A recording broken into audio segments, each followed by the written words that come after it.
THE LAST OF THE MOHICANS. A Narrative of 1757 by James Fenimore Cooper. Chapter 23 But though the beast of game The privilege of chase may claim, Though space and law the stag we lend, Ere hound we slip, or bow we bend, Whoever recked where, how, or when The prowling fox was trapped or slain? From Lady of the Lake. It is unusual to find an encampment of the natives, like those of the more instructed whites, guarded by the presence of armed men. Well informed of the approach of every danger, while it is yet at a distance, the Indian generally rests secure under his knowledge of the signs of the forest, and the long and difficult paths that separate him from those he has most reason to dread.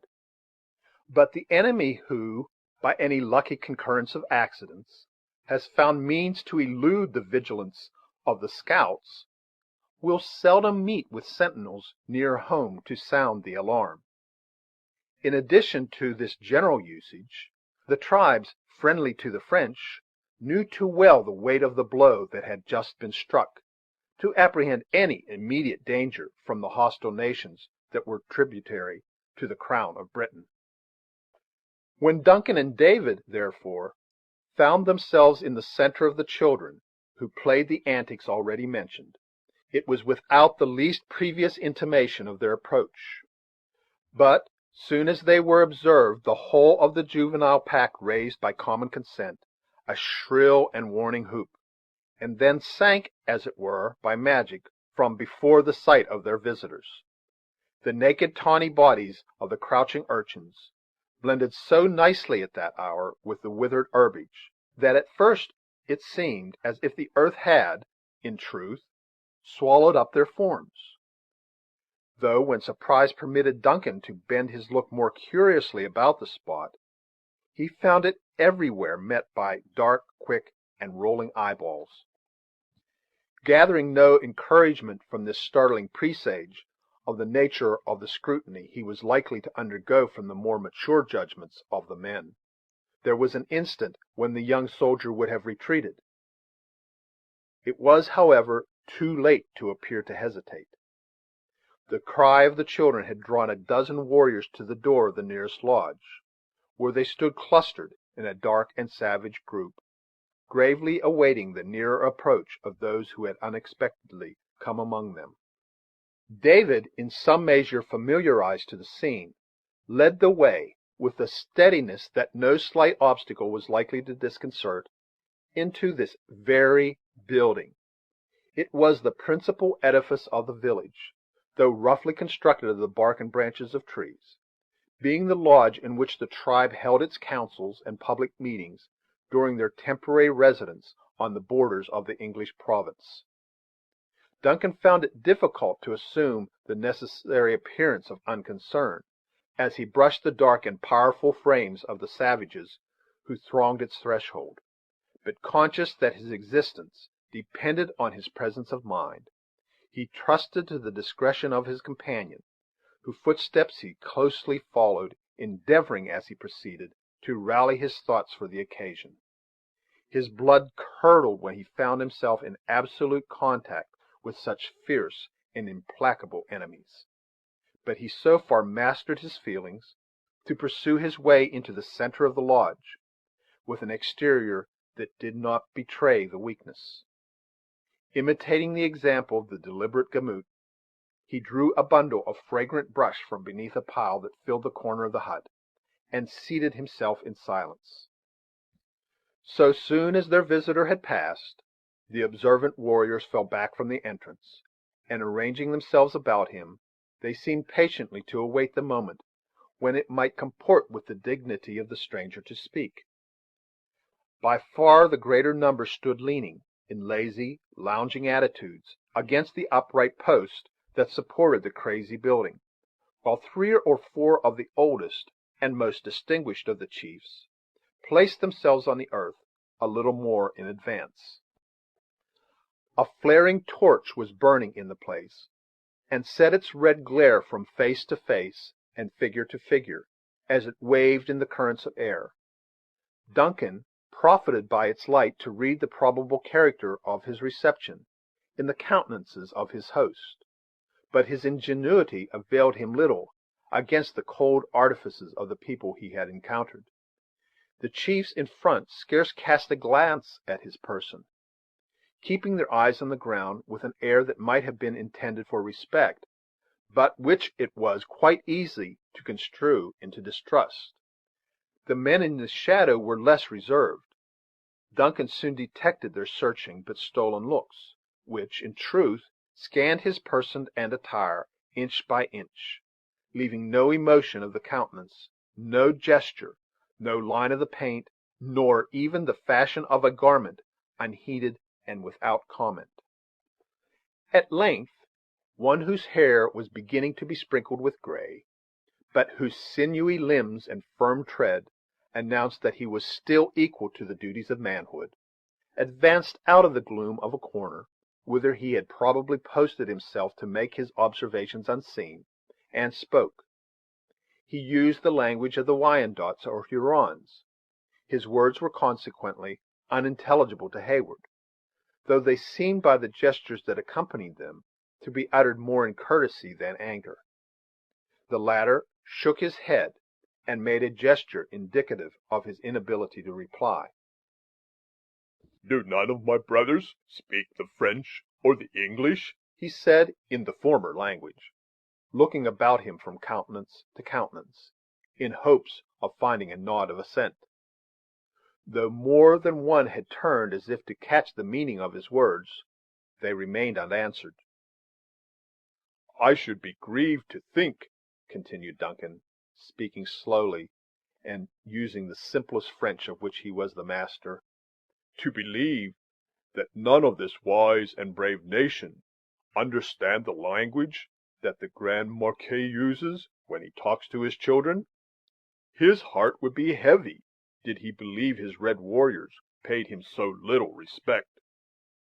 A long and grave pause succeeded, during which no movement of a limb nor any expression of an eye betrayed the expression produced by this remark.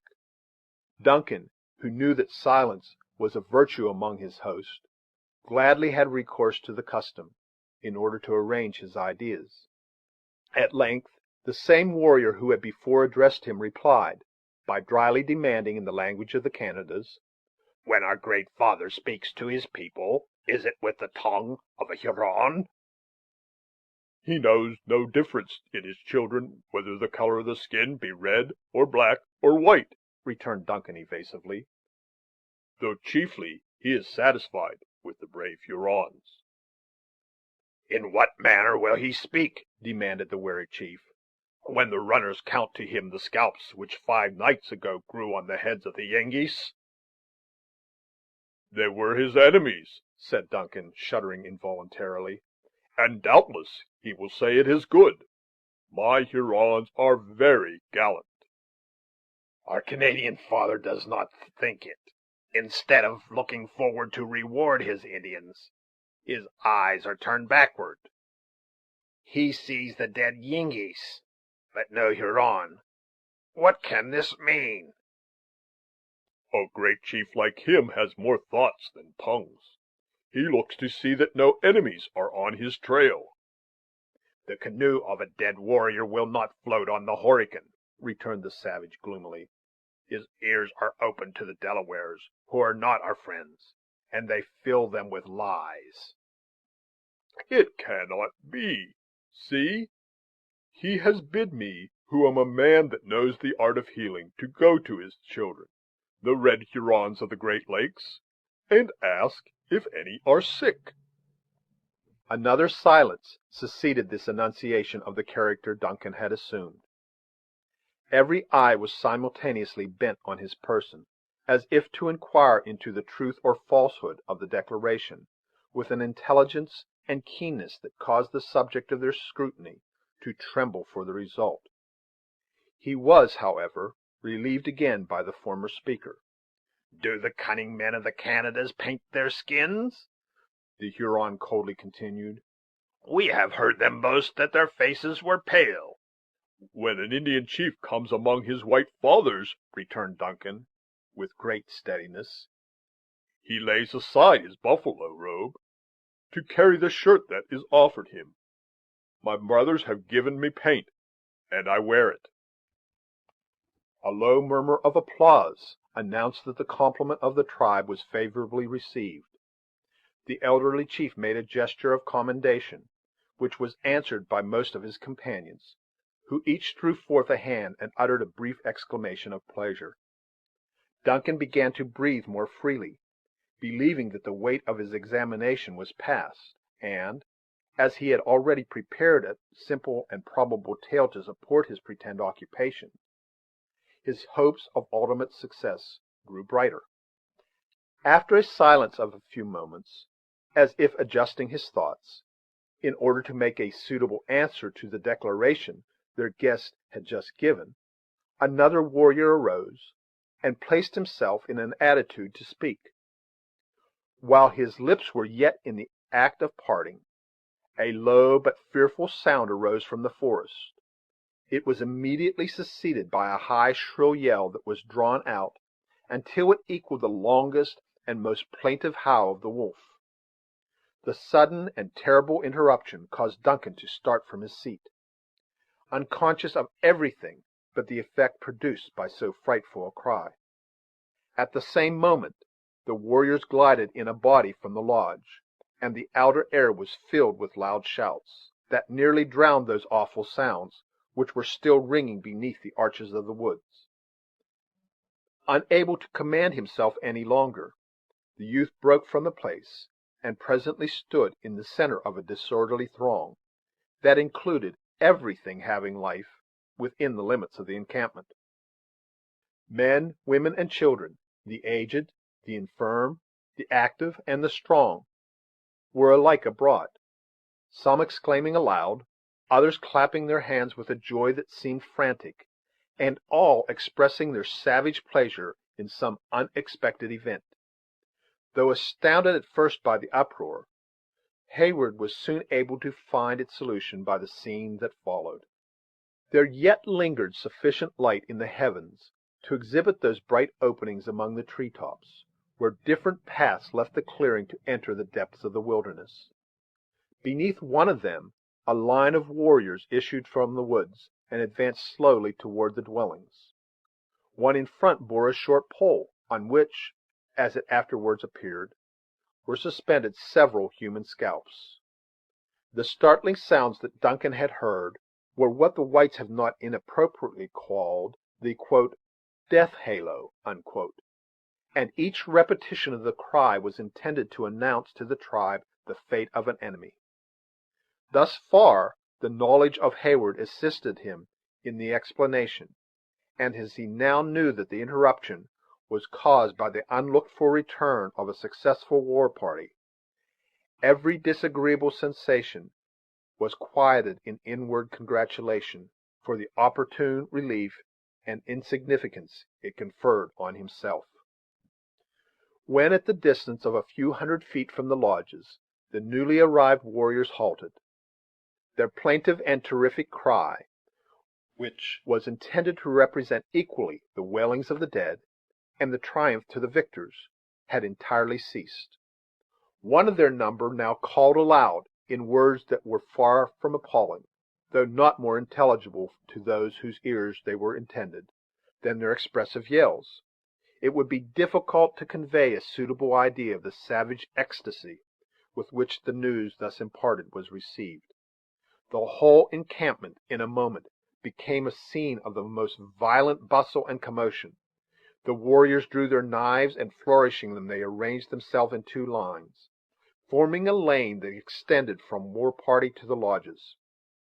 The squaws seized clubs, axes, or whatever weapon of offense first offered itself to their hands, and rushed eagerly to act their part in the cruel game that was at hand. Even the children would not be excluded, but boys, little able to wield the instruments, tore the tomahawks from the belts of their fathers and stole into the ranks, apt imitators of the savage traits exhibited by their parents.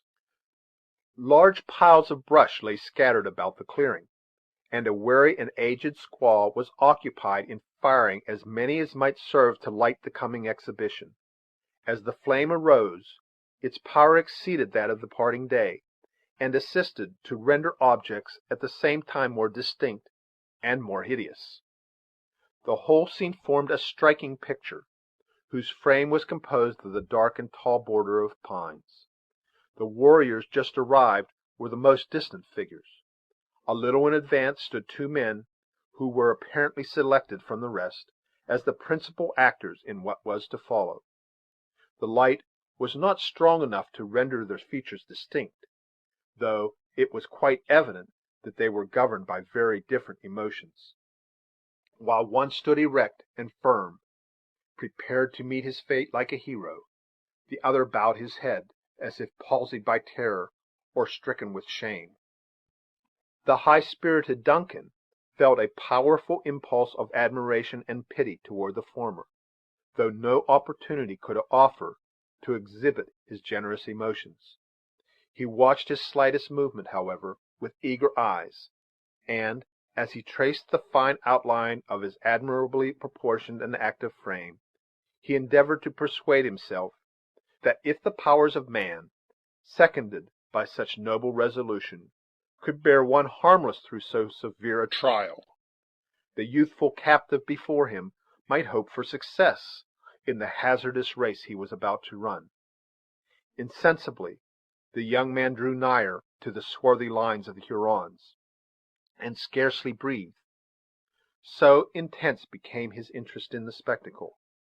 Just then the signal yell was given, and the momentary quiet that had preceded it was broken by a burst of cries that far exceeded any before heard. The more abject of the two victims continued motionless, but the other bounded from the place of the cry with the activity and swiftness of a deer. Instead of rushing through the hostile lines, as had been expected, he just entered the dangerous defile, and before time was given for a single blow, turned short, and leaping the heads of a row of children, he gained at once the exterior and safer side of the formidable array. The artifice was answered by 100 voices raised in imprecations, and the whole of the excited multitude broke from their order and spread themselves about the place in wild confusion. A dozen blazing piles now shed their lurid brightness on the place, which resembled some unhallowed and supernatural arena, in which the malicious demons had assembled to act their bloody and lawless rites. The forms in the background looked like unearthly beings, gliding before the eye, and cleaving the air with frantic and unmeaning gestures, while the savage passions of such as passed the flames were rendered fearfully distinct by the gleams that shot athwart their inflamed visages. It will easily be understood that amid such a concourse of vindictive enemies no breathing time was allowed the fugitive. There was a single moment when it seemed as if he would have reached the forest, but the whole body of his captors threw themselves before him and drove him back into the center of his relentless persecutors. Turning like a headed deer, he shot with the swiftness of an arrow through a pillar of forked flame, and passing the whole multitude harmless, he appeared on the opposite side of the clearing. Here, too, he was met and turned by a few of the older and more subtle of the Hurons. Once more he tried the throng, as if seeking safety in its blindness, and then several moments succeeded, during which Duncan believed the active and courageous young stranger was lost. Nothing could be distinguished but a dark mass of human forms, tossed and involved in inexplicable confusion.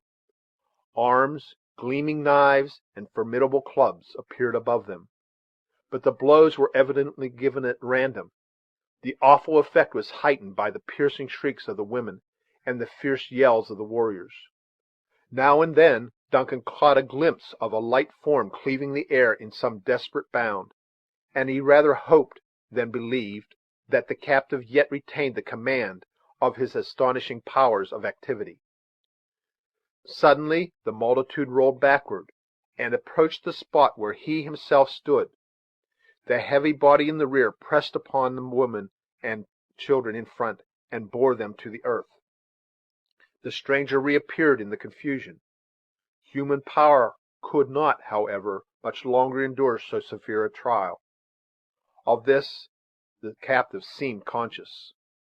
Profiting by the momentary opening, he darted from among the warriors, and made a desperate, and what seemed to Duncan a final effort to gain the wood. As if aware that no danger was to be apprehended from the young soldier, the fugitive nearly brushed his person in his flight. A tall and powerful Huron, who had husbanded his forces, pressed close upon his heels, and with an uplifted arm menaced a fatal blow. Duncan thrust forth a foot, and the shock precipitated the eager savage headlong, many feet in advance of his intended victim. Thought itself is not quicker than was the motion with which the latter profited by the advantage. He turned, gleamed like a meteor again before the eyes of Duncan, and at the next moment, when the latter recovered his recollection and gazed around in quest of the captive, he saw him quietly leaning against a small painted post, which stood before the door of the principal lodge. Apprehensive that the part he had taken in the escape might prove fatal to himself, Duncan left the place without delay. He followed the crowd which drew nigh the lodges, gloomy and sullen, like any other multitude that had been disappointed in an execution. Curiosity, or perhaps a better feeling, induced him to approach the stranger. He found him standing with one arm cast about the protecting post, and breathing thick and hard after his exertions, but disdaining to permit a single sign of suffering to escape. His person was now protected by immemorial and sacred usage, until the tribe in council had deliberated and determined on his fate.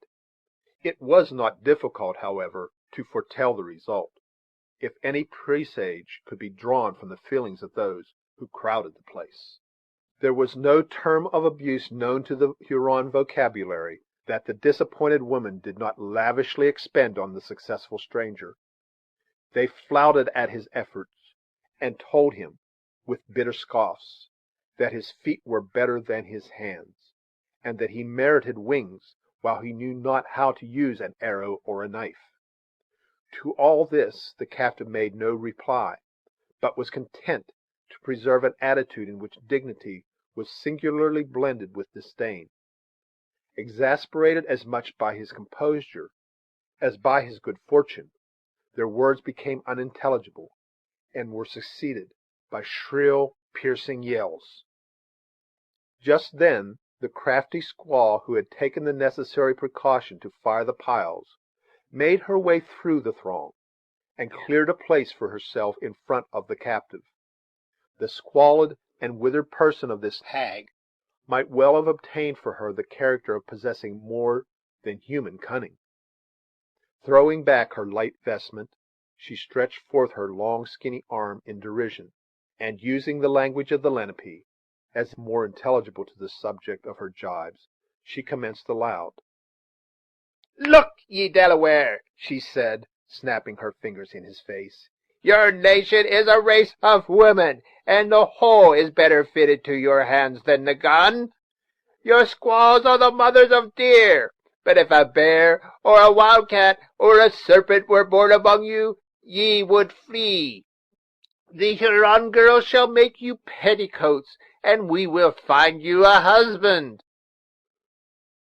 A burst of savage laughter succeeded this attack, during which the soft and musical merriment of the younger females strangely chimed with the cracked voices of their older and more malignant companion.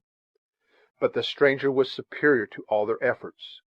His head was immovable, nor did he betray the slightest consciousness that any were present, except when his haughty eye rolled toward the dusky forms of the warriors, who stalked in the background, silent and sullen observers of the scene.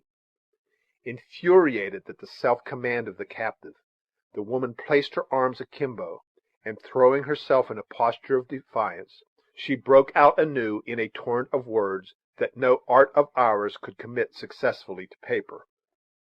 Her breath was, however, expended in vain, for, although distinguished in her nation as a proficient in the art of abuse. She was permitted to work herself into such a fury as actually to foam at the mouth, without causing a muscle to vibrate in the motionless figure of the stranger. The effect of this indifference began to extend itself to the other spectators, and a youngster, who was just quitting the condition of a boy to enter the state of manhood, attempted to assist the termagant by flourishing his tomahawk before their victim, and adding his empty boasts to the taunts of the women. Then, indeed, the captive turned his face toward the light, and looked down on the stripling with an expression that was superior to contempt. At the next moment he resumed his quiet and reclining attitude against the post. But the change of posture had permitted Duncan to exchange glances with the firm and piercing eyes of Uncas.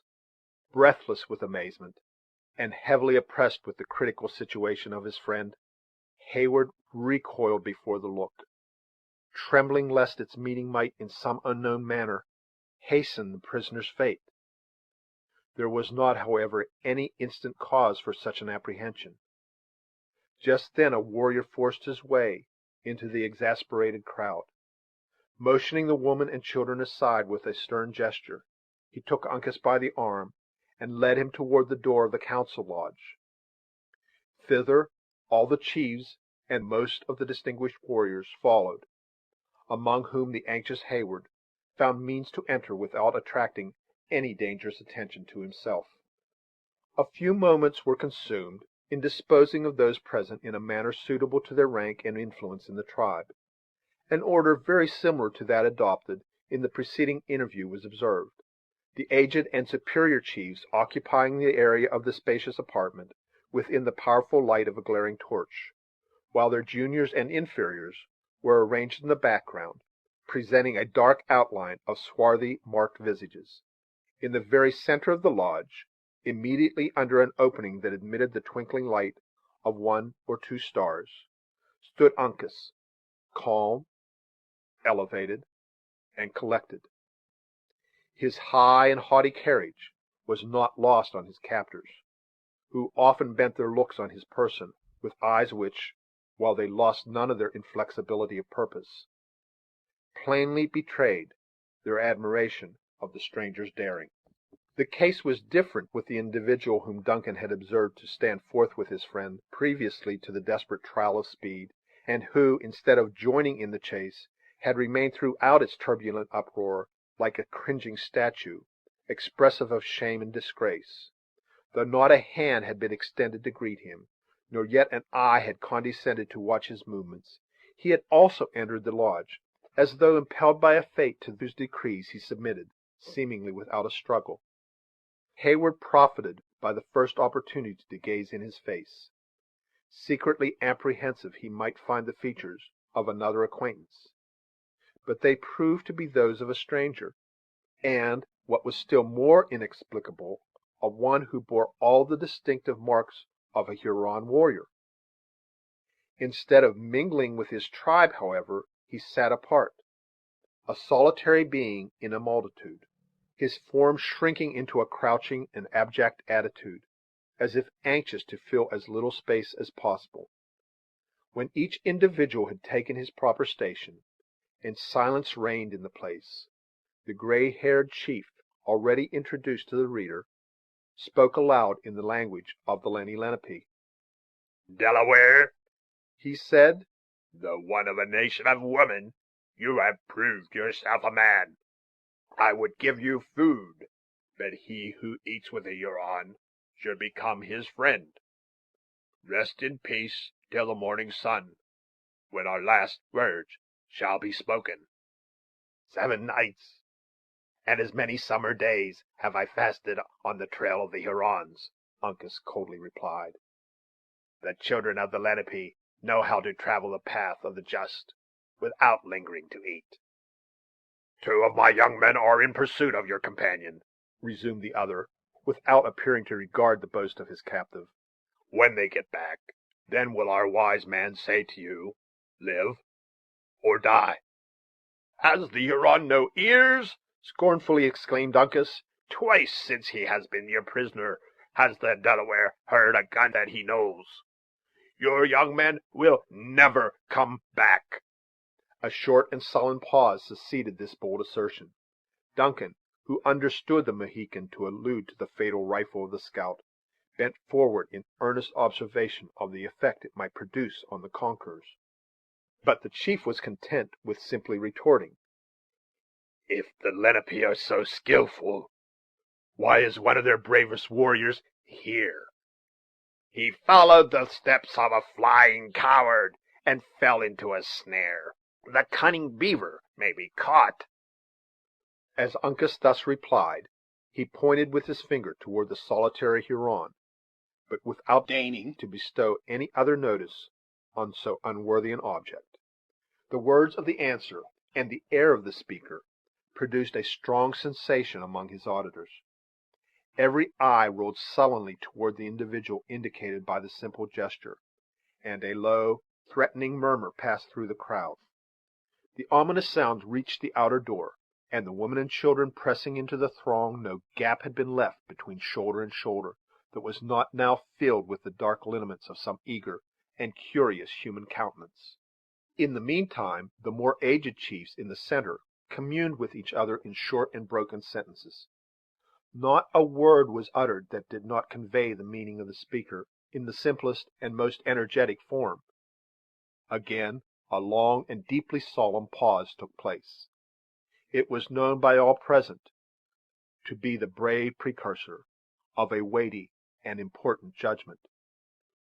They who composed the outer circle of faces were on tiptoe to gaze, and even the culprit for an instant forgot his shame in a deeper emotion, and exposed his abject features in order to cast an anxious and troubled glance at the dark assemblage of chiefs. The silence was finally broken by the aged warrior so often named. He arose from the earth, and moving past the immovable form of Uncas, placed himself in a dignified attitude before the offender. At that moment the withered squaw already mentioned moved into the circle in a slow, sidling sort of dance, holding the torch and muttering the indistinct words of what might have been a species of incantation. Though her presence was altogether an intrusion, it was unheeded. Approaching Uncas, she held the blazing brand in such a manner as to cast its red glare on his person, and to expose the slightest emotion of his countenance. The Mohican maintained his firm and haughty attitude, and his eyes, so far from deigning to meet her inquisitive look, dwelt steadily on the distance, as though it penetrated the obstacles which impeded the view, and looked into futurity. Satisfied with her examination, she left him with a slight expression of pleasure, and proceeded to practice the same trying experiment on her delinquent countryman. The young Huron was in his war paint, and very little of a finely molded form was concealed by his attire. The light rendered every limb and joint discernible, and Duncan turned away in horror when he saw they were writhing in irrepressible agony. The woman was commencing a low and plaintive howl at the sad and shameful spectacle, when the chief put forth his hand and gently pushed her aside. "Reed that bends," he said, addressing the young culprit by name, and in his proper language, "though the Great Spirit has made you pleasant to the eyes, it would have been better that you had not been born. Your tongue is loud in the village, but in battle it is still. None of my young men strike the tomahawk deeper into the war post, none of them so lightly on the angace. The enemy know the shape of your back, but they have never seen the color of your eyes. 3 times have they called on you to come, and as often did you forget to answer. Your name will never be mentioned again in our tribe. It is already forgotten." As the chief slowly uttered these words, pausing impressively between each sentence, the culprit raised his face, in deference to the other's rank and years. Shame, horror, and pride struggled in its lineaments. His eye, which was contracted with inward anguish, gleamed on the persons of those whose breath was his fame, and the latter emotion for an instant predominated. He arose to his feet, and, baring his bosom, looked steadily on the keen, glittering knife that was already upheld by his inexorable judge. As the weapon passed slowly into his heart, he even smiled, as if in joy at having found death less dreadful than he had anticipated, and fell heavily on his face at the feet of the rigid and unyielding form of Uncas. The squaw gave a loud and plaintive yell, dashed the torch to the earth, and buried everything in darkness. The whole shuddering group of spectators glided from the lodge like troubled sprites, and Duncan thought that he and the yet throbbing body of the victim of an Indian judgment had now become its only tenants. End of chapter 23. This reading. The Last of the Mohicans, a narrative of 1757 by James Fenimore Cooper. Chapter 24. Quote, Thus spoke the sage, the kings without delay dissolve the council, and their chief obey. Unquote. From Pope's Iliad. A single moment served to convince the youth that he was mistaken. A hand was laid with a powerful pressure on his arm, and the low voice of Uncas muttered in his ear, The Hurons are dogs. The sight of a coward's blood can never make a warrior tremble. The Greyhead and the Sagamore are safe, and the rifle of Hawkeye is not asleep. Go! Uncas and the Open Hand are now strangers. It is enough. Heyward would gladly have heard more, but a gentle push from his friend urged him toward the door, and admonished him of the danger that might attend the discovery of their intercourse. Slowly and reluctantly, yielding to the necessity, he quitted the place, and mingled with the throng that had hovered nigh. The dying fires in the clearing cast a dim and uncertain light on the dusky figures that were silently stalking to and fro, and occasionally a brighter gleam than common glanced into the lodge, and exhibited the figure of Uncas, still maintaining his upright attitude near the dead body of the Huron. A knot of warriors soon entered the place again, and reissuing, they bore the senseless remains into the adjacent woods. After this termination of the scene, Duncan wandered among the lodges, unquestioned and unnoticed, endeavoring to find some trace of her in whose behalf he incurred the risk he ran. In the present temper of the tribe, it would have been easy to have fled and rejoined his companions, had such a wish crossed his mind. But in addition to the never-ceasing anxiety on account of Alice, a fresher though feebler interest in the fate of Uncas assisted to chain him to the spot. He continued therefore to stray from hut to hut, looking into each only to encounter additional disappointment, until he had made the entire circuit of the village. Abandoning a species of inquiry that proved so fruitless, he retraced his steps to the council lodge, resolved to seek and question David in order to put an end to his doubts. On reaching the building, which had proved alike the seat of judgment and the place of execution, the young man found that the excitement had already subsided. The warriors had reassembled, and were now calmly smoking, while they conversed gravely on the chief incidents of their recent expedition to the head of the Horican. Though the return of Duncan was likely to remind them of his character and the suspicious circumstances of his visit, it produced no visible sensation. So far the terrible scene that had just occurred proved favorable to his views, and he required no other prompter than his own feelings to convince him of the expediency of profiting by so unexpected an advantage. Without seeming to hesitate, he walked into the lodge and took his seat with a gravity that accorded admirably with the deportment of his host. A hasty but searching glance sufficed to tell him that though Uncas still remained where he had left him, David had not reappeared. No other restraint was imposed on the former than the watchful looks of a young Huron, who had placed himself at hand, though an armed warrior leaned against the post that formed one side of the narrow doorway. In every other respect the captive seemed at liberty. Still he was excluded from all participation in the discourse, and possessed much more of the air of some finely moulded statue than a man having life and volition. Heyward had too recently witnessed a frightful instance of the prompt punishments of the people in whose hands he had fallen to hazard an exposure by any officious boldness. He would greatly have preferred silence and meditation to speech, when a discovery of his real condition might prove so instantly fatal. Unfortunately for this prudent resolution, his entertainers appeared otherwise disposed. He had not long occupied the seat wisely taken a little in the shade, when another of the elder warriors who spoke the French language addressed him. "My Canada father does not forget his children," said the chief. "I thank him. An evil spirit lives in the wife of one of my young men. Can the cunning stranger frighten him away?" Heyward possessed some knowledge of the mummery practised among the Indians in the cases of such supposed visitations. He saw at a glance that the circumstance might possibly be improved to further his own ends. It would, therefore, have been difficult just then to have uttered a proposal that would have given him more satisfaction.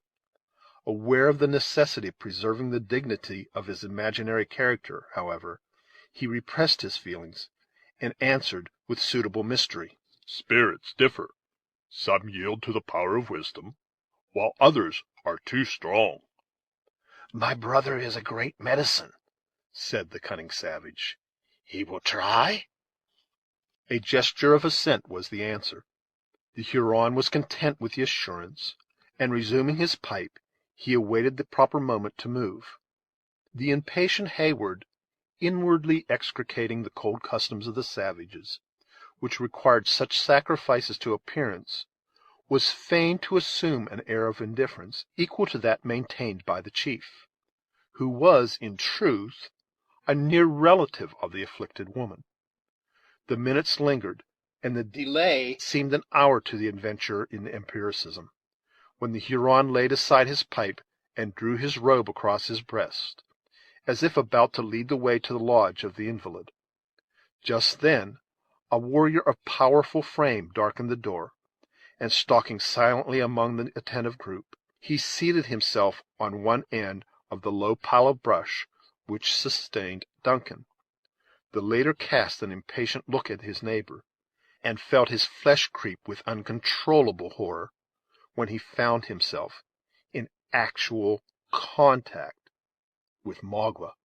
The sudden return of this artful and dreaded chief caused a delay in the departure of the Huron. Several pipes that had been extinguished were lighted again, while the newcomer, without speaking a word, drew his tomahawk from his girdle, and, filling the bowl on its head, began to inhale the vapors of the weed through the hollow handle, with as much indifference as if he had not been absent 2 weary days on a long and toilsome hunt. 10 minutes, which appeared so many ages to Duncan, might have passed in this manner, and the warriors were fairly enveloped in a cloud of white smoke before any of them spoke. "Welcome," one at length muttered. "Has my friend found the moose?" "The young men stagger under their burdens," returned Magua. "Let Reed that pens go on the hunting path. He will meet them." A deep and awful silence succeeded the utterance of the forbidden name. Each pipe dropped from the lips of its owner, as though all had inhaled an impurity at the same instant. The smoke wreathed above their heads in little eddies, and, curling in a spiral form, it ascended swiftly through the opening in the roof of the lodge, leaving the place beneath clear of its fumes, and each dark visage distinctly visible. The looks of most of the warriors were riveted on the earth, though a few of the younger and less gifted of the party suffered their wild and glaring eyeballs to roll in the direction of a white-headed savage, who sat between 2 of the most venerated chiefs of the tribe. There was nothing in the air or attire of this Indian that would seem to entitle him to such a distinction. The former was rather depressed than remarkable for the bearing of the natives, and the latter was such as was commonly worn by the ordinary men of the nation. Like most around him, for more than a minute, his look too was on the ground, but, trusting his eyes at length to steal a glance aside, he perceived that he was becoming an object of general attention.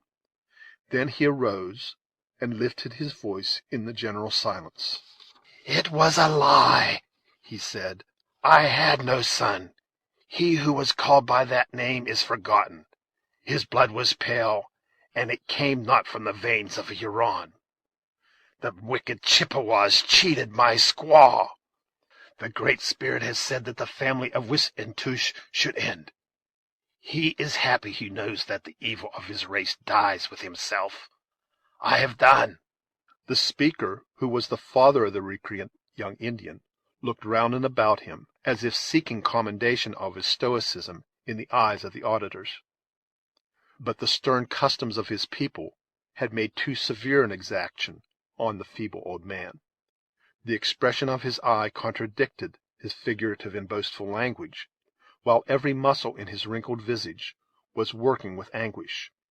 Standing a single minute to enjoy his bitter triumph, he turned away, as if sickening at the gaze of men, and, veiling his face in his blanket, he walked from the lodge with the noiseless step of an Indian, seeking, in the privacy of his own abode, the sympathy of one like himself, aged, forlorn, and childless. The Indians who believe in the hereditary transmission of virtues and defects in character suffered him to depart in silence. Then, with an elevation of breeding that many in a more cultivated state of society might profitably emulate, one of the chiefs drew the attention of the young men from the weakness they had just witnessed, by saying in a cheerful voice, addressing himself in courtesy to Magua, as the newest comer, "The Delawares have been like bears after the honey pots, prowling around my village. But who has ever found a Huron asleep?" The darkness of the impending cloud which precedes a burst of thunder was not blacker than the brow of Magua as he exclaimed, "The Delawares of the lakes!" "Not so, they who bear the petticoats of squaws on their own river. One of them has been passing the tribe." "Did my young men take his scalp?" "His legs were good, though his arm is better for the hoe than the tomahawk," returned the other, pointing to the immovable form of Uncas. Instead of manifesting any womanish curiosity to feast his eyes with the sight of a captive from a people he was known to have so much reason to hate, Magua continued to smoke with the meditative air that he usually maintained when there was no immediate call on his cunning or his eloquence. Although secretly amazed at the facts communicated by the speech of the aged father, he permitted himself to ask no questions, reserving his inquiries for a more suitable moment. It was only after a sufficient interval that he shook the ashes from his pipe, replaced the tomahawk, tightened his girdle, and arose, casting for the first time a glance in the direction of the prisoner, who stood a little behind him. The wary, though seemingly abstracted Uncas caught a glimpse of the movement, and turning suddenly to the light, their looks met. Near a minute these two bold and untamed spirits stood regarding one another, steadily in the eye, neither quailing in the least before the fierce gaze he encountered.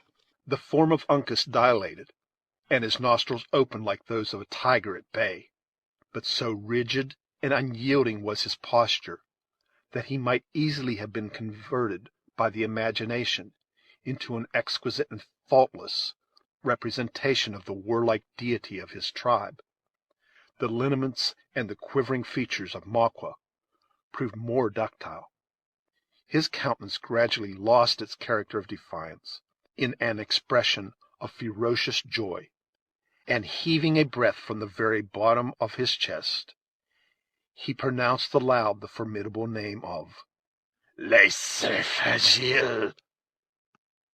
Each warrior sprang upon his feet at the utterance of the well-known appellation, and there was a short period during which the stoical constancy of the natives was completely conquered by surprise.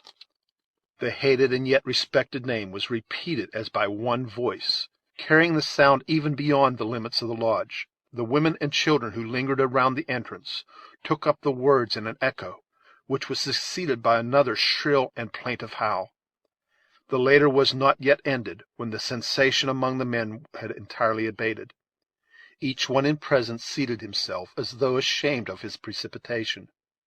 But it was many minutes before the meaning eyes ceased to roll toward their captive, in curious examination of a warrior who had so often proved his prowess at the best and proudest of their nation. Uncas enjoyed his victory, but was content with merely exhibiting his triumph by a quiet smile, an emblem of scorn which belongs to all time and every nation. Maqua caught the expression, and raising his arm, he shook it at the captive, the light silver ornaments attached to his bracelets rattling with the trembling agitation of the limb, as in a tone of vengeance he exclaimed in English, "Mohican, you die!" "The healing waters will never bring the dead Hurons to life," returned Uncas in the music of the Delawares. "The tumbling river washes their bones. Their men are squaws, their women owls. Go, call together the Huron dogs, that they may look upon a warrior. My nostrils are offended. They scent the blood of a coward." The latter allusion struck deep, and the injury rankled. Many of the Hurons understood the strange tongue in which the captive spoke, among which number was Maqua. This cunning savage beheld, and instantly profited by his advantage. Dropping the light robe of skin from his shoulder, he stretched forth his arm, and commenced a burst of his dangerous and artful eloquence. However much his influence among his people had been impaired by his occasional and besetting weakness, as well as by his desertion of the tribe, his courage and his fame as an orator were undeniable. He never spoke without auditors, and rarely without making converts to his opinions. On the present occasion, his native powers were stimulated by the thirst of revenge. He again recounted the events of the attack on the island at Glenn's, the death of his associates, and the escape of their most formidable enemies. Then he described the nature and position of the mount whither he had led such captives as had fallen into their hands. Of his own bloody intentions toward the maidens, and of his baffled malice, he made no mention, but passed rapidly on to the surprise of the party by La Longue Carabine, and its fatal termination.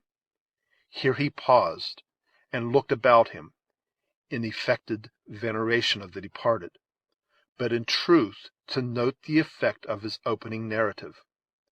As usual, every eye was riveted on his face. Each dusky figure seemed a breathing statue, so motionless was the posture, so intense the attention of the individual. Then Maqua dropped his voice, which had hitherto been clear, strong, and elevated, and touched upon the merits of the dead. No quality that was likely to command the sympathy of an Indian escaped his notice. One had never been known to follow the chase in vain. Another had been indefatigable on the trail of their enemies.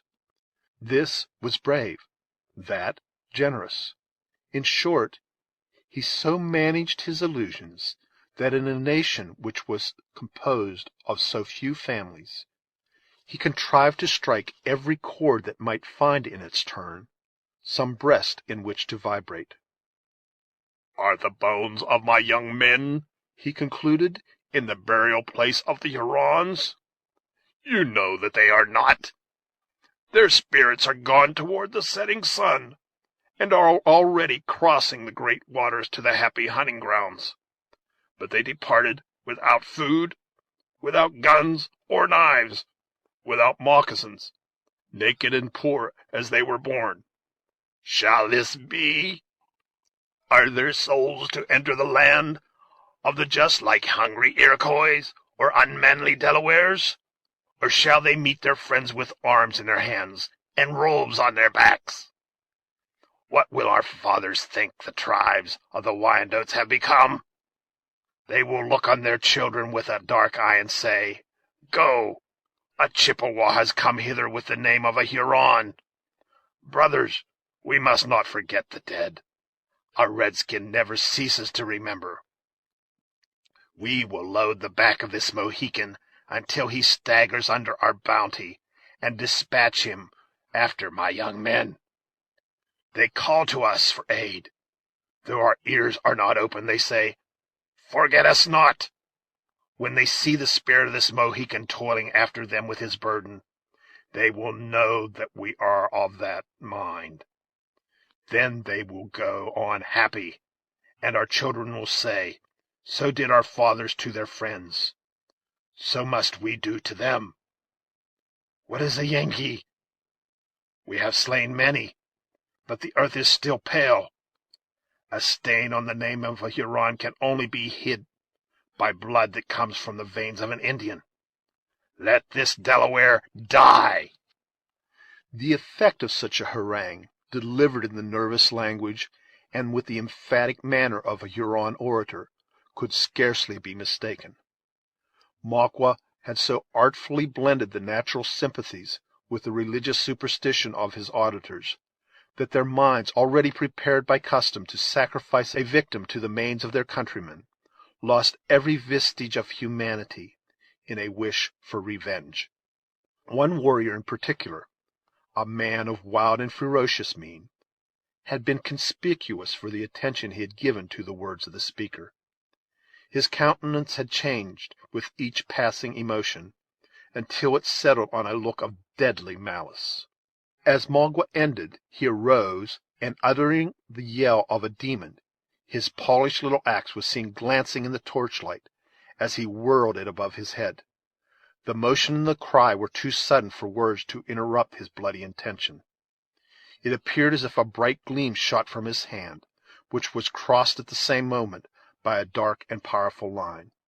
The former was the tomahawk in its passage. The later, the arm of Maqua, darted forward to divert its aim. The quick and ready motion of the chief was not entirely too late. The keen weapon cut the war-plume of the scalping tuft of Uncas, and passed through the frail wall of the lodge as though it were hurled from some formidable engine. Duncan had seen the threatening action, and sprung upon his feet with a heart which, while it leaped into its throat, swelled with the most generous resolution in behalf of his friend. A glance told him that the blow had failed, and terror changed to admiration. Uncas stood still, looking his enemy in the eye with features that seemed superior to emotion. Marble could not be colder, calmer, or steadier than the countenance he put upon this sudden and vindictive attack. Then, as if pitying a want of skill which had proved so fortunate to himself, he smiled, and muttered a few words of contempt in his own tongue. "No," said Maqua, after satisfying himself of the safety of the captive. "The sun must shine on his shame. The squaws must see his flesh tremble, or our revenge will be like the play of boys. Go, take him where there is silence. Let us see if a Delaware can sleep at night, and in the morning die." The young men whose duty it was to guard the prisoner instantly passed their ligaments of bark across his arms, and led him from the lodge, amid a profound and ominous silence. It was only as the figure of Uncas stood in the opening of the door that his firm step hesitated. There he turned, and, in the sweeping and haughty glance that he threw around the circle of his enemies, Duncan caught a look which he was glad to construe into an expression that he was not entirely deserted by hope. Maqua was content with his success, or too much occupied with his secret purposes to push his inquiries any further. Shaking his mantle and folding it on his bosom, he also quitted the place without pursuing a subject which might have proved so fatal to the individual at his elbow. Notwithstanding his rising resentment, his natural firmness, and his anxiety on behalf of Uncas, Heyward felt sensibly relieved by the absence of so dangerous and subtle a foe. The excitement produced by the speech gradually subsided. The warriors resumed their seats, and clouds of smoke once more filled the lodge. For near half an hour not a syllable was uttered, or scarcely a look cast aside. A grave and meditative silence, being the ordinary succession to every scheme of violence and commotion among these beings, who were alike so impetuous and yet so self-restrained. When the chief who had solicited the aid of Duncan finished his pipe, he made a final and successful movement toward departing. A motion of a finger was the intimation he gave the supposed physician to follow, and, passing through the clouds of smoke, Duncan was glad, on more accounts than one, to be able at least to breathe the pure air of a cool and refreshing summer evening. Instead of pursuing his way among those lodges where Heyward had already made his unsuccessful search, his companion turned aside and proceeded directly toward the base of an adjacent mountain, which overhung the temporary village. A thicket of brush skirted its foot, and it became necessary to proceed through a crooked and narrow path. The boys had resumed their sports in the clearing, and were enacting the mimic chase to the posts among themselves. In order to render their games as like the reality as possible, one of the boldest of their number had conveyed a few brands into some piles of tree-tops that had hitherto escaped the burning. The blaze of one of these fires lighted the way of the chief and Duncan, and gave a character of additional wildness to the rude scenery. At a little distance from a bald rock, and directly in its front, they entered a grassy opening, which they prepared to cross. Just then fresh fuel was added to the fire, and a powerful light penetrated even to that distant spot. It fell upon the white surface of the mountain, and was reflected downward upon a dark and mysterious-looking being that arose unexpectedly in their path. The Indian paused as if doubtful whether to proceed, and permitted his companion to approach his side. A large black ball, which at first seemed stationary, now began to move in a manner that to the latter was inexplicable. Again the fire brightened, and its glare fell more distinctly on the object. Then even Duncan knew it by its restless and sidling attitudes, which kept the upper part of its form in constant motion, while the animal itself appeared seated to be a bear. Though it growled loudly and fiercely, and there were instants when its glistening eyeballs might be seen, it gave no other indications of hostility. The Huron, at least, seemed assured that the intentions of this singular intruder were peaceable, for, after giving it an attentive examination, he quietly pursued his course. Duncan, who knew that the animal was often domesticated among the Indians, followed the example of his companion, believing that some favorite of the tribe had found its way into the thicket in search of food. They passed it unmolested. Though obliged to come nearly in contact with the monster, the Huron, who had at first so warily determined the character of this strange visitor, was now content with proceeding without wasting a moment in further examination. But Heyward was unable to prevent his eyes from looking backward, in salutary watchfulness against attacks from the rear. His uneasiness was in no degree diminished when he perceived the beast rolling along their path and following their footsteps. He would have spoken, but the Indian at that moment shoved aside a door of bark, and entered a cavern in the bosom of the mountain. Profiting by so easy a method of retreat, Duncan stepped after him, and was gladly closing the slight cover to the opening when he felt it drawn from his hand by the beast, whose shaggy form immediately darkened the passage. They were now in a straight and long gallery, in a chasm of the rocks, where retreat without encountering the animal was impossible. Making the best of the circumstances, the young man pressed forward, keeping as close as possible to his conductor. The bear growled frequently at his heels, and once or twice its enormous paws were laid on his person, as if disposed to prevent his further passage into the den. How long the nerves of Heyward would have sustained him in this extraordinary situation, it might be difficult to decide, for happily he soon found relief. A glimmer of light had constantly been in their front, and they now arrived at the place whence it proceeded. A large cavity in the rock had been rudely fitted to answer the purposes of many apartments. These subdivisions were simple but ingenious, being composed of stone, sticks, and bark intermingled. Openings above admitted the light by day, and at night fires and torches supplied the place of the sun. Hither the Hurons had brought most of their valuables, especially those which were more particularly pertained to the nation, and hither, as it now appeared, the sick woman, who was believed to be the victim of supernatural power, had been transported also, under an impression that her tormentor would find more difficulty in making his assaults through the walls of stone than through the leafy coverings of the lodges. The apartment into which Duncan and his guide first entered had been exclusively devoted to her accommodation. The latter approached her bedside, which was surrounded by females, in the center of whom Heyward was surprised to find his missing friend, David. A single look was sufficient to apprise the pretended leech that the invalid was far beyond his powers of healing.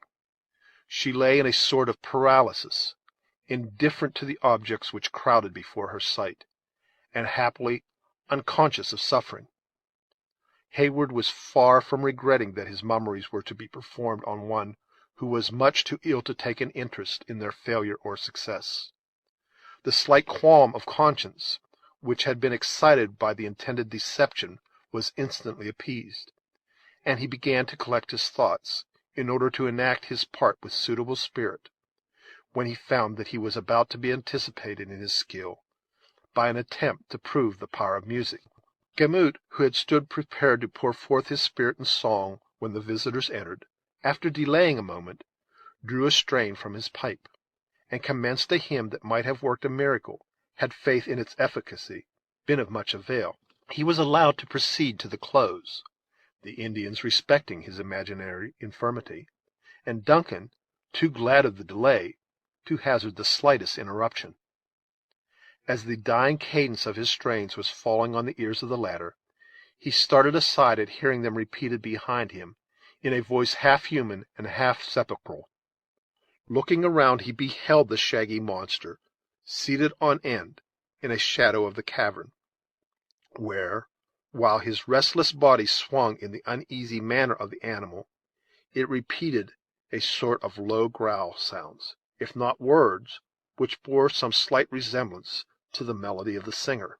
The effect of so strange an echo on David may be better imagined than described. His eyes opened as if he doubted their truth, and his voice became instantly mute in excess of wonder. A deep-laid scheme of communicating some important intelligence to Heyward was driven from his recollection by an emotion which very nearly resembled fear, but which he was fain to believe was admiration. Under its influence, he exclaimed aloud, "She expects you and is at hand," and precipitately left the cavern. End of chapter 24. The Last of the Mohicans, a narrative of 1757 by James Fenimore Cooper. Chapter 25. Quote, Snug. Have you the lion's part written? Pray you, if it be, give it to me, for I am slow of study. Quincy. You may do it extempore, for it is nothing but roaring. Unquote. From Midsummer Night's Dream. There was a strange blending of the ridiculous with that which was solemn in this scene. The beast still continued its rolling and apparently untiring movements, though its ludicrous attempt to imitate the melody of David ceased the instant the latter abandoned the field. The words of Gamut were, as has been seen, in his native tongue, and to Duncan they seemed pregnant with some hidden meaning, though nothing present assisted him in discovering the object of their allusion. A speedy end was, however, put to every conjecture on the subject by the manner of the chief, who advanced to the bedside of the invalid, and beckoned away the whole group of female attendants that had clustered there to witness the skill of the stranger. He was implicitly, though reluctantly, obeyed, and when the low echo which rang along the hollow natural gallery from the distant closing door had ceased, pointing toward his insensible daughter, he said, "Now let my brother show his power." Thus unequivocally called on to exercise the functions of his assumed character, Heyward was apprehensive that the smallest delay might prove dangerous. Endeavoring, then, to collect his ideas, he prepared to perform that species of incantation, and those uncouth rites, under which the Indian conjurers are accustomed to conceal their ignorance and impotency. It is more than probable that, in the disordered state of his thoughts, he would soon have fallen into some suspicious, if not fatal error, had not his incipient attempts been interrupted by a fierce growl from the quadruped. 3 several times did he renew his efforts to proceed, and as often was he met by the same unaccountable opposition, each interruption seeming more savage and threatening than the preceding. "The cunning ones are jealous," said the Huron. "I go. Brother, the woman is the wife of one of my bravest young men. Deal justly by her. Peace," he added, beckoning to the discontented beast to be quiet. "I go." The chief was as good as his word, and Duncan now found himself alone in that wild and desolate abode with the helpless invalid and the fierce and dangerous brute. He listened to the movements of the Indian with that air of sagacity that a bear is known to possess, until another echo announced that he had also left the cavern, when it turned and came waddling up to Duncan, before whom it seated himself in its natural attitude, erect like a man. The youth looked anxiously about him for some weapon with which he might make a resistance against the attack he now seriously expected. It seemed, however, as the humor of the animal had suddenly changed. Instead of continuing its discontented growls, or manifesting any further signs of anger, the whole of its shaggy body shook violently, as if agitated by some strange internal convulsion. The huge and unwieldy talons pawed stupidly about the grinning muzzle, and while Heyward kept his eyes riveted on its movements with jealous watchfulness, the grim head fell on one side, and in its place appeared the honest, sturdy countenance of the scout, who was indulging from the bottom of his soul in his own peculiar expression of merriment. "Hist!" said the wary woodsman, interrupting Heyward's exclamation of surprise. "The varlets are about the place, and any sounds that are not natural to witchcraft would bring them back upon us in a body."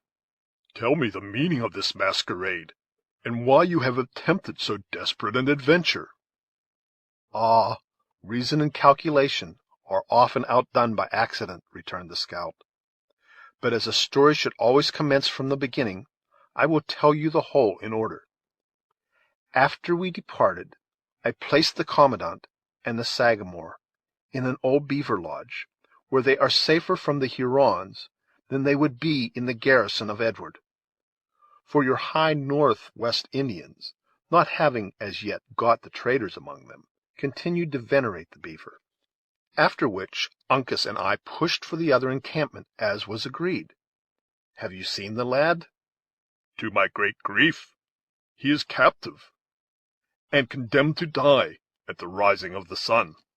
"I had misgivings that such would be his fate," resumed the scout, in a less confident and joyous tone; but soon regaining his naturally firm voice, he continued, "His bad fortune is the true reason for my being here, for it would never do to abandon such a boy to the Hurons.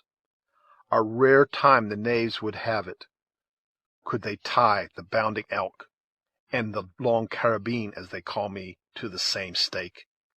though why they have given me such a name I never knew, there being as little likeness between the gifts of Killdeer and the performance of one of your real Canada carabines as there is between the nature of a pipestone and a flint. Keep to your tale, said the impatient Heyward. We know not at what moment the Hurons may return. No fear of them. A conjurer must have his time, like a straggling priest in the settlements. We are as safe from interruption as a missionary would be at the beginning of a 2 hours' discourse. Well, Uncas and I fell in with a return party of the varlets. The lad was much too forward for a scout; nay, for that matter, being of hot blood, he was not so much to blame; and after all, one of the Hurons proved a coward, and in fleeing led him into an ambushment. And dearly has he paid for the weakness. The scout significantly passed his hand across his own throat, and nodded, as if he said, I comprehend your meaning. After which he continued in a more audible, though scarcely more intelligible language. After the loss of the boy, I turned upon the Hurons, as you may judge. There have been scrimmages atween one or two of their outliers and myself, but that is neither here nor there. So after I had shot the imps, I got pretty nigh to the lodges without further commotion. Then, what should luck do in my favor but lead me to the very spot where one of the most famous conjurers of the tribe was dressing himself, as I well knew, for some great battle with Satan; though why should I call that luck, which it now seems was an especial ordering of Providence? So a judgmatical rap over the head stiffened the lying impostor for a time, and leaving him a bit of walnut for his super, to prevent an uproar, and stringing him up atween two saplings, I made free with his finery, and took the part of the bear on myself, in order that the operations might proceed. And admirably did you enact the character. The animal itself might have been shamed by the representation. Lord, Major, returned the flattered woodsman, I should be but a poor scholar for one who has studied so long in the wilderness, did I not know how to set forth the movements or nature of such a beast. Had it been now a catamount, or even a full-sized panther, I would have embellished a performance for you worth regarding. But it is no such marvelous feat to exhibit the feats of so dull a beast. Though, for that matter, too, a bear may be overacted. Yes, yes, it is not every imitator that knows nature may be outdone easier than she is equalled. But all our work is yet before us.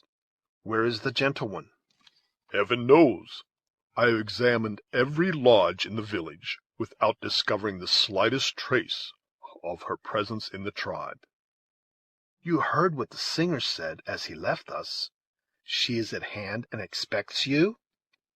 I have been compelled to believe he alluded to this unhappy woman.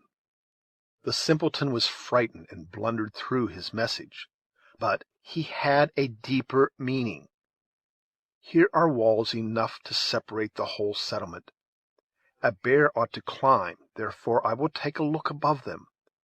There may be honey pots hid in these rocks, and I am a beast, you know, that has a hankering for the sweets.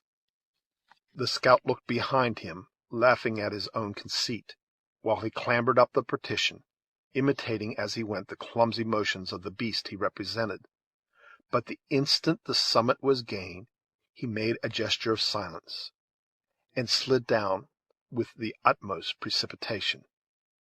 She is here, he whispered, and by that door you will find her. I would have spoken a word of comfort to the afflicted soul, but the sight of such a monster might upset her reason, though for that matter, Major, you are none of the most inviting yourself in your paint. Duncan, who had already swung eagerly forward, drew instantly back on hearing these discouraging words. Am I then so very revolting? He demanded with an air of chagrin.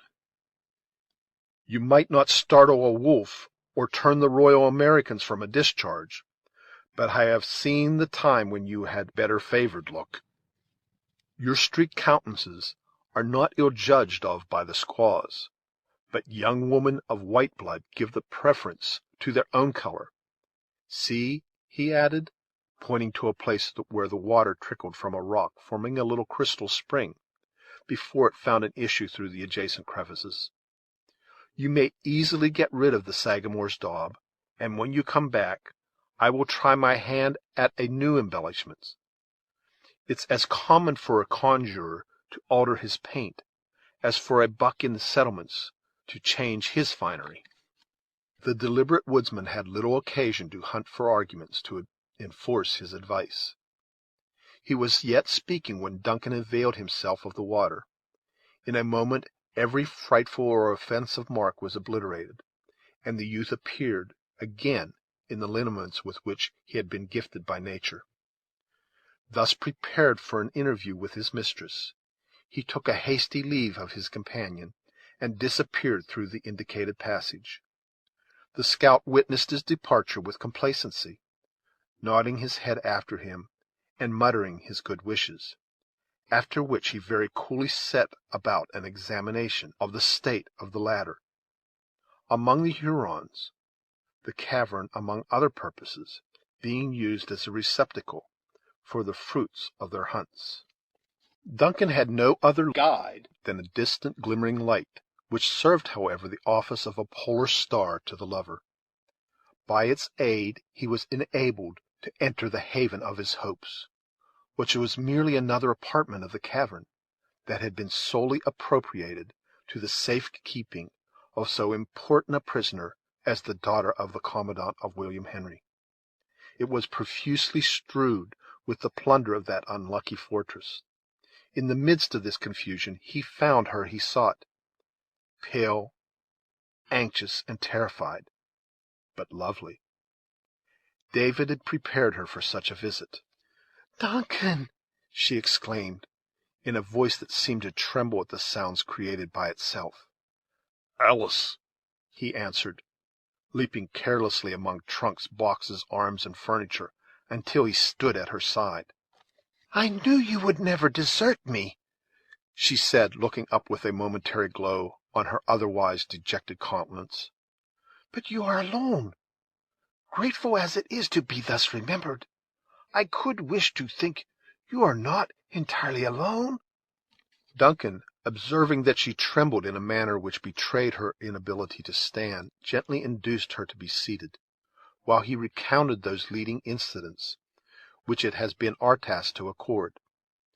Alice listened with breathless interest, and though the young man touched lightly on the sorrows of the stricken father, taking care, however, not to wound the self-love of his auditor, the tears ran as freely down the cheeks of the daughter as though she had never wept before.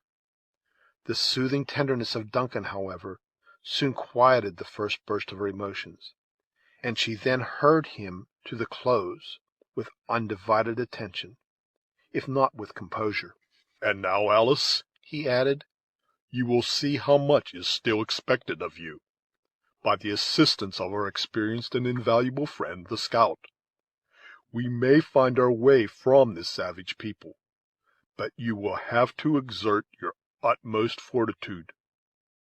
Remember that you fly to the arms of your venerable parent, and how much his happiness, as well as your own, depends on these exertions." "Can I do otherwise for a father who has done so much for me?" "And for me, too," continued the youth, gently pressing the hand he held in both his own. The look of innocence and surprise which he received in return convinced Duncan of the necessity of being more explicit. "This is neither the place nor the occasion to detain you with selfish wishes," he added. "But what heart loaded like mine would not wish to cast its burden? They say misery is the closest of all ties. Our common suffering in your behalf left but little to be explained between your father and myself." "And dearest Cora, Duncan, surely Cora was not forgotten?" "Not forgotten, no, regretted, as woman was seldom mourned before. Your venerable father knew no difference between his children. But Alice, you will not be offended when I say that to me her worth was in a degree obscured." "Then you knew not the merit of my sister," said Alice, withdrawing her hand. "Of you she ever speaks as one who is her dearest friend." "I would gladly believe her such," returned Duncan hastily. "I could wish her to be even more; but with you, Alice, I have the permission of your father to aspire to a still nearer and dearer tie." Alice trembled violently, and there was an instant during which she bent her face aside, yielding to the emotions common to her sex; but they quickly passed away, leaving her mistress of her deportment, if not of her affections.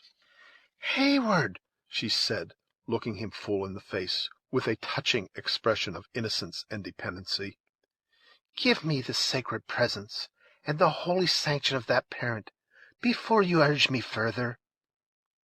"The more I should not, less I could not say," the youth was about to answer, when he was interrupted by a light tap on his shoulder. Starting to his feet, he turned, and confronting the intruder, his looks fell on the dark form and the malignant visage of Magua. The deep guttural laugh of the savage sounded at such a moment to Duncan like the hellish taunt of a demon. Had he pursued the sudden and fierce impulse of the instant, he would have cast himself on the Huron and committed their fortunes to the issue of a deadly struggle; but without arms of any description, ignorant of what succor his subtle enemy could command, and charged with the safety of one who was just then dearer than ever to his heart, he no sooner entertained than he abandoned the desperate intention. "What is your purpose?" said Alice, meekly folding her arms on her bosom, and struggling to conceal an agony of apprehension in behalf of Heyward, in the usual cold and distant manner with which she received the visits of her captor. The exulting Indian had resumed his austere countenance, though he drew warily back from the menacing glance of the young man's fiery eye. He regarded both his captives for a moment with a steady look, and then, stepping aside, he dropped a log of wood across a door different from that by which Duncan had entered. The latter now comprehended the manner of his surprise, and believing him irretrievably lost, he drew Alice to his bosom, and stood prepared to meet a fate which he heartily regretted, since it was suffered in such company. But Magua meditated no immediate violence. His first measures were very evidently taken to secure his new captive, nor did he even bestow a second glance at the motionless forms at the center of the cavern, until he had completely cut off every hope of retreat through the private outlet he had himself used. He was watched in all his movements by Heyward, who, however, remained firm, still folding the fragile form of Alice to his heart, at once too proud and too hopeless to ask favor of an enemy so often foiled. When Magua had effected his object, he approached his prisoners, and said in English, "The pale faces trap the cunning beavers, but the redskins know how to take the Yengeese." "Huron, do your worst!" exclaimed the excited Heyward, forgetful that a double stake was involved in his life. "You and your vengeance are alike despised." "Will the white men speak these words at the stake?" asked Magua, manifesting at the same time how little faith he had in the other's resolution by the sneer that accompanied his words. "Here, singly in your face, or in the presence of your nation?" "Le Renard Subtil is a great chief," returned the Indian. "He will go and bring his young men to see how bravely a pale-face can laugh at tortures." He turned away while speaking, and was about to leave the place through the avenue by which Duncan had approached, when a growl caught his ear, and caused him to hesitate. The figure of the bear appeared in the door, where it sat rolling from side to side in its customary restlessness. Magua, like the father of the sick woman, eyed it keenly for a moment, as if to ascertain its character. He was far above the more vulgar superstitions of his tribe, and, so soon as he recognized the well-known attire of the conjurer, he prepared to pass it in cool contempt. But a louder and more threatening growl caused him again to pause. Then he seemed as if suddenly resolved to trifle no longer, and moved resolutely forward.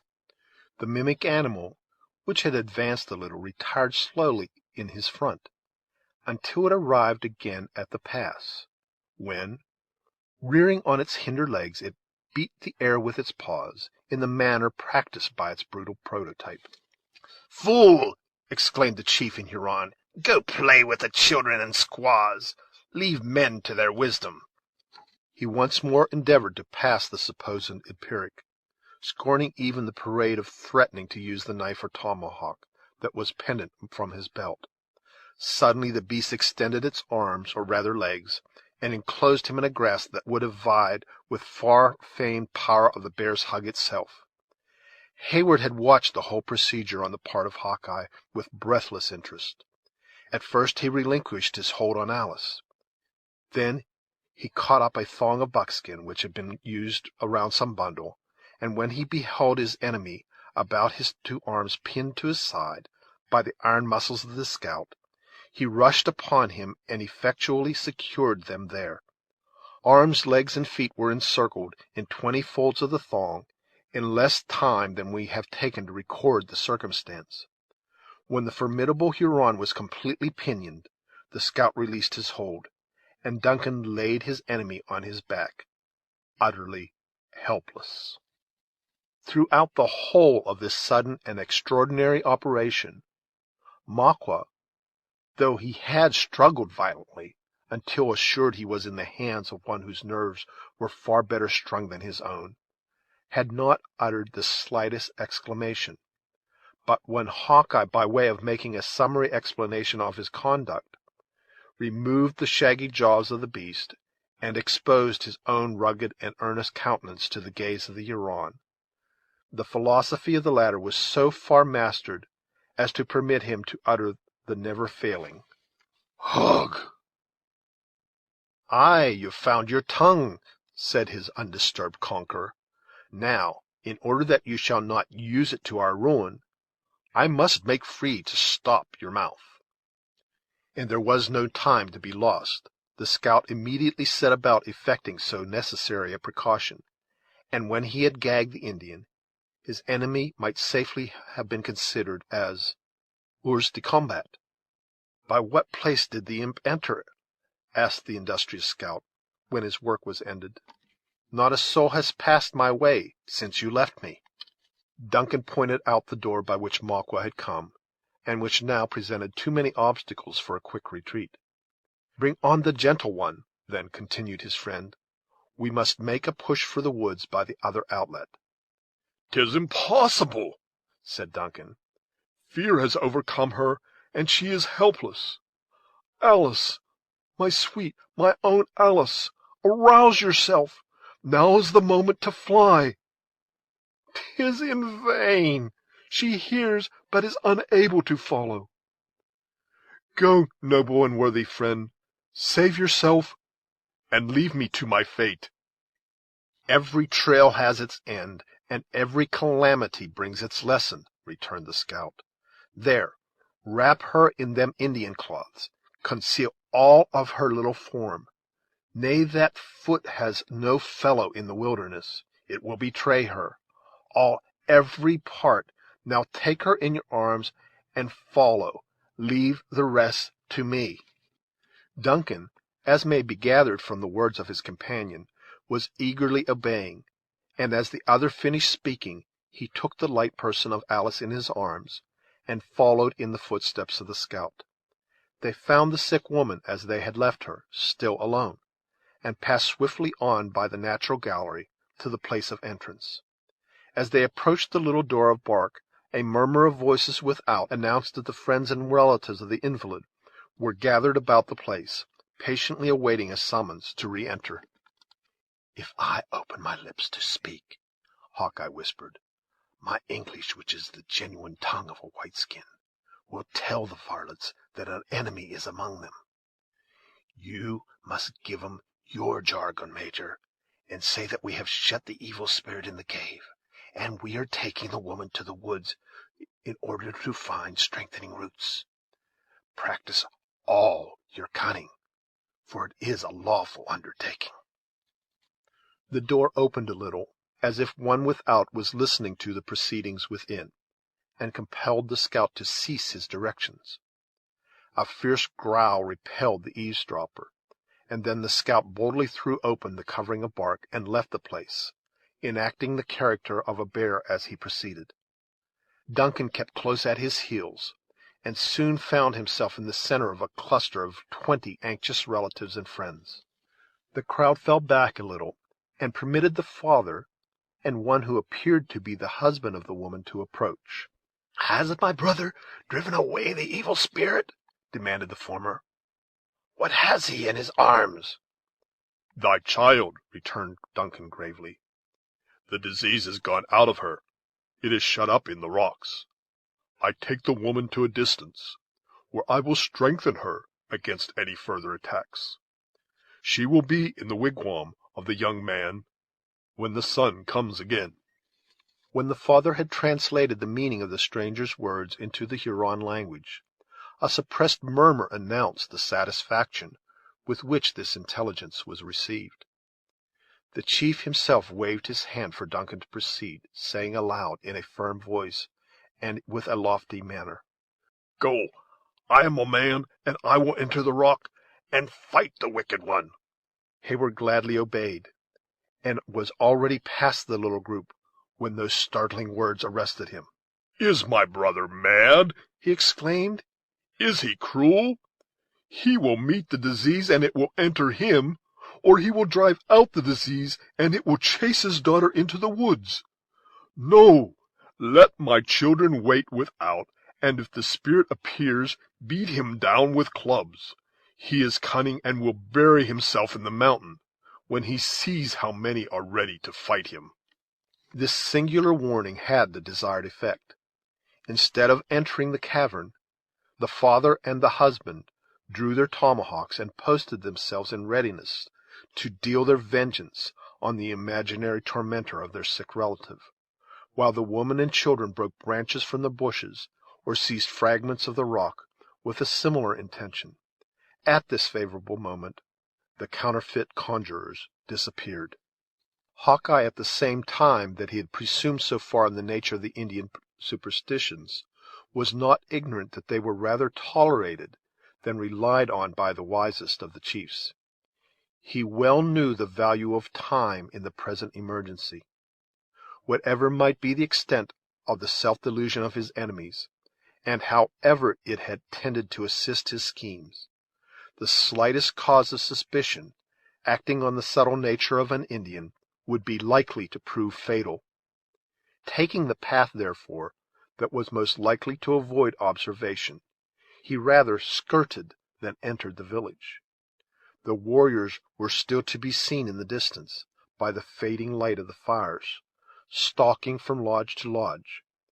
But the children had abandoned their sports for their beds of skins, and the quiet of night was already beginning to prevail over the turbulence and excitement of so busy and important an evening.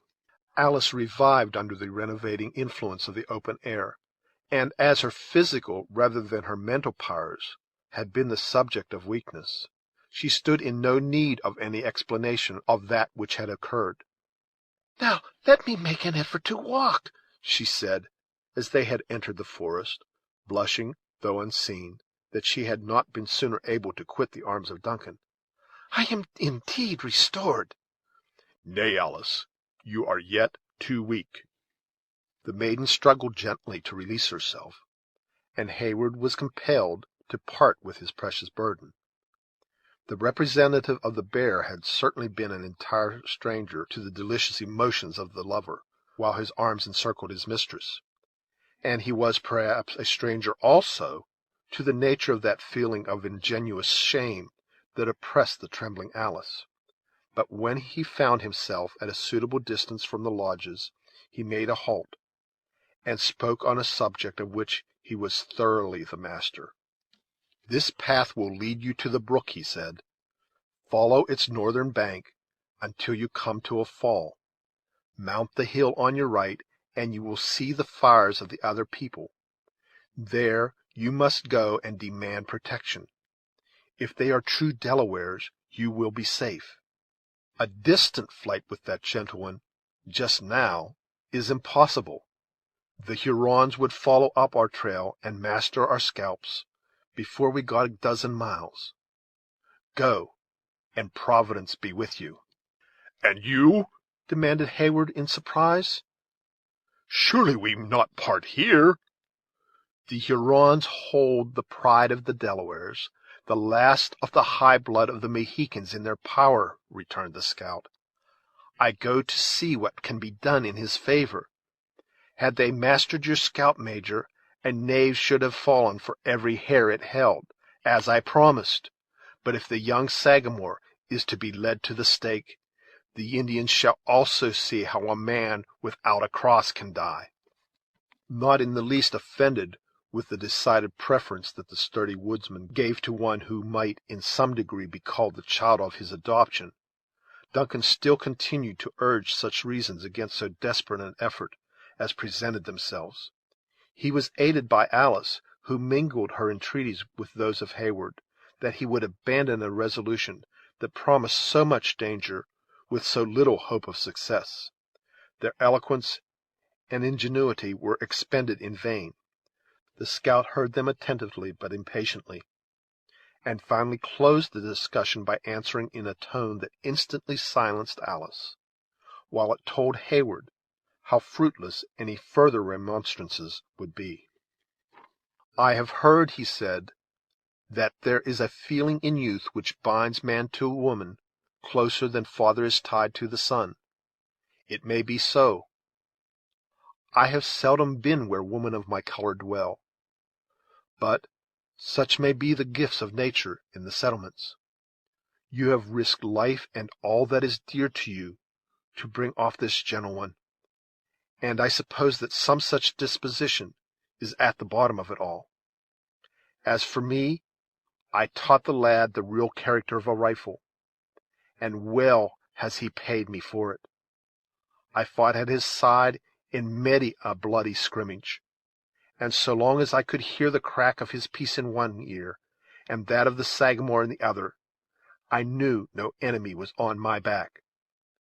Winters and summer, nights and days we have roved the wilderness in company, eating of the same dish, one sleeping while the other watched, and afore it shall be said that Uncas was taken to the torment and I at hand, there is but a single ruler of us all, whatever may the color of the skin, and him I call to witness, that before the Mohican boy shall perish for the want of a friend, good faith shall depart the earth, and Killdeer become as harmless as the tooting weapon of the singer." Duncan released his hold on the arm of the scout, who turned and steadily retraced his steps toward the lodges, after pausing a moment to gaze at his retiring form. The successful and yet sorrowful Heyward and Alice took their way together toward the distant village of the Delawares.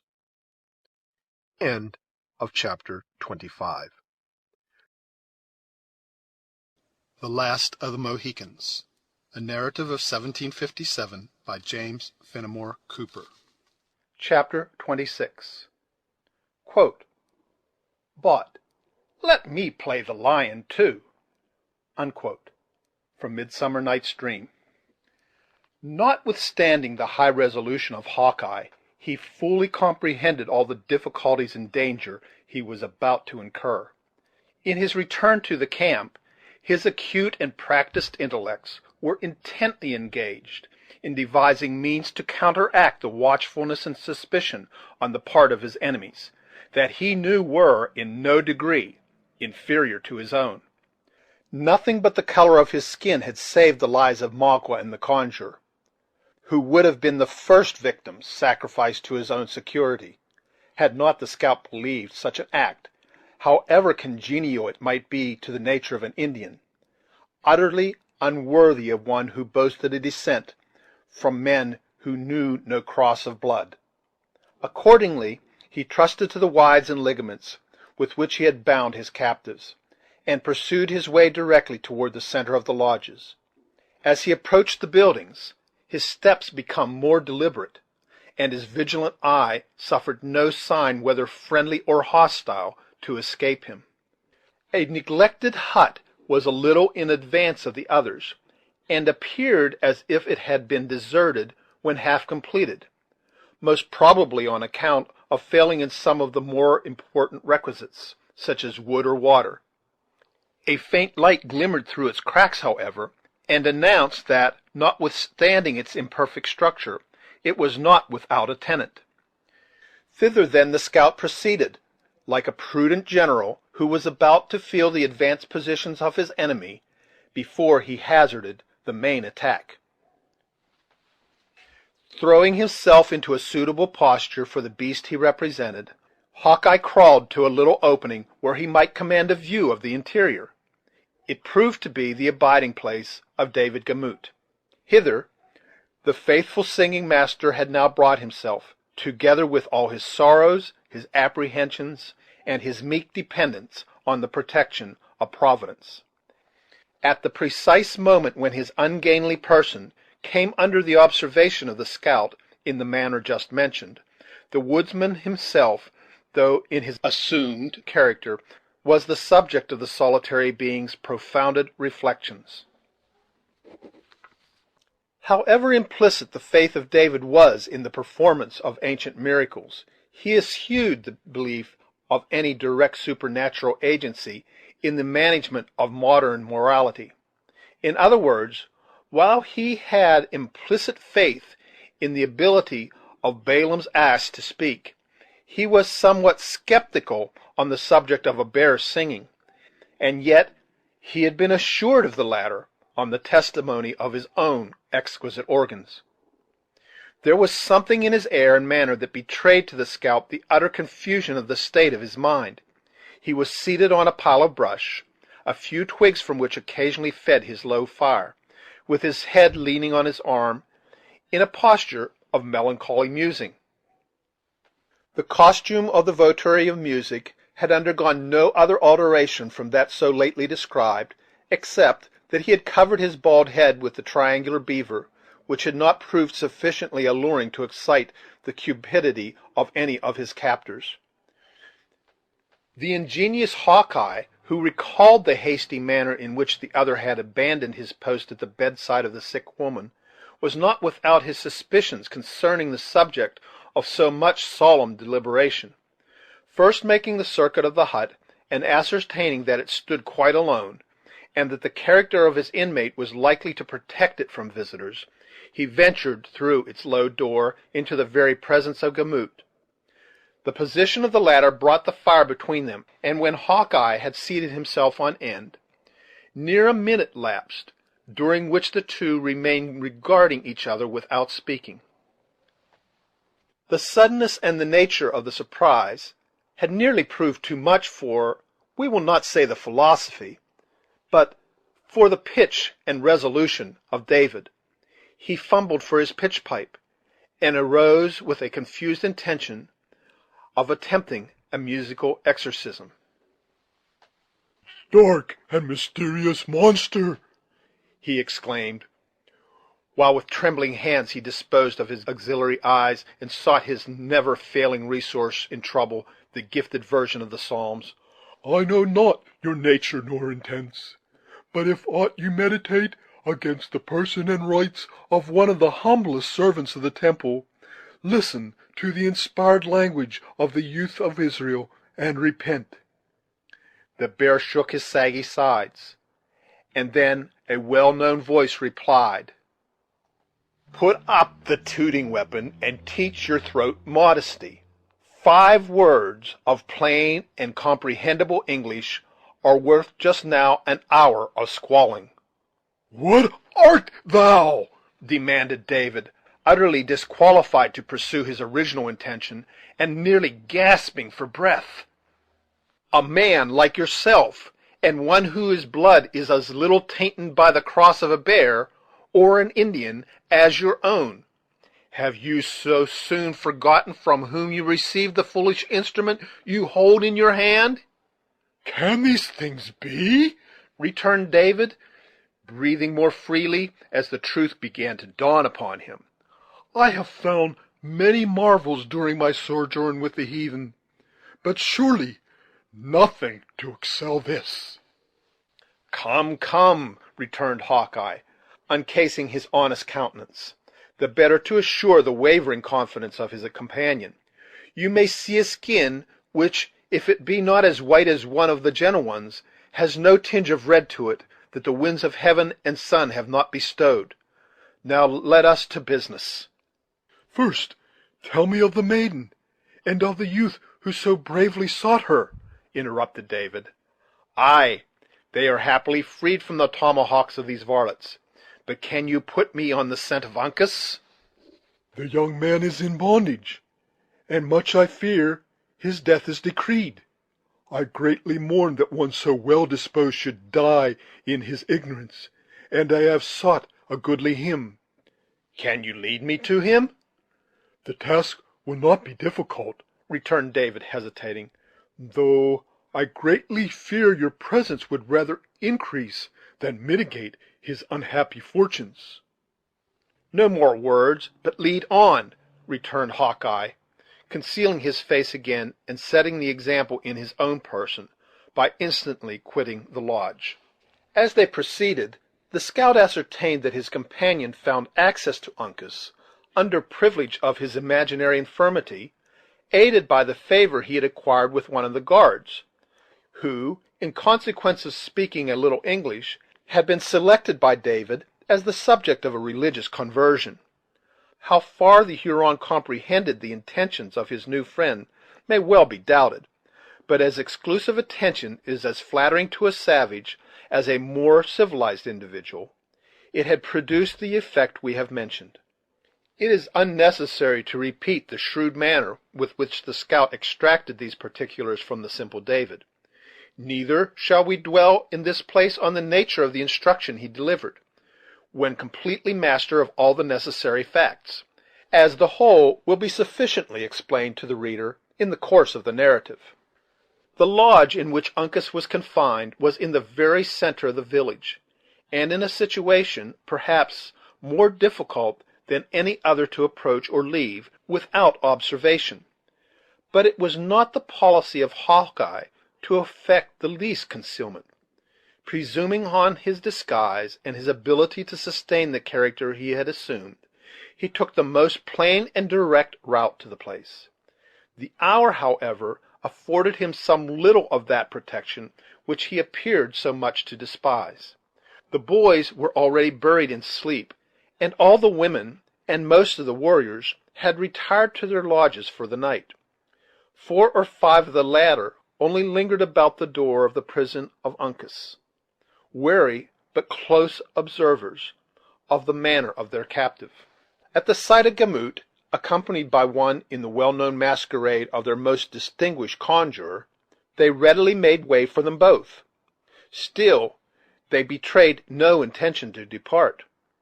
On the other hand, they were evidently disposed to remain bound to the place by an additional interest in the mysterious mummeries that they of course expected from such a visit. From the total inability of the scout to address the Hurons in their own language, he was compelled to trust the conversation entirely to David. Notwithstanding the simplicity of the latter, he did ample justice to the instructions he had received, more than fulfilling the strongest hopes of his teacher. "The Delawares are women!"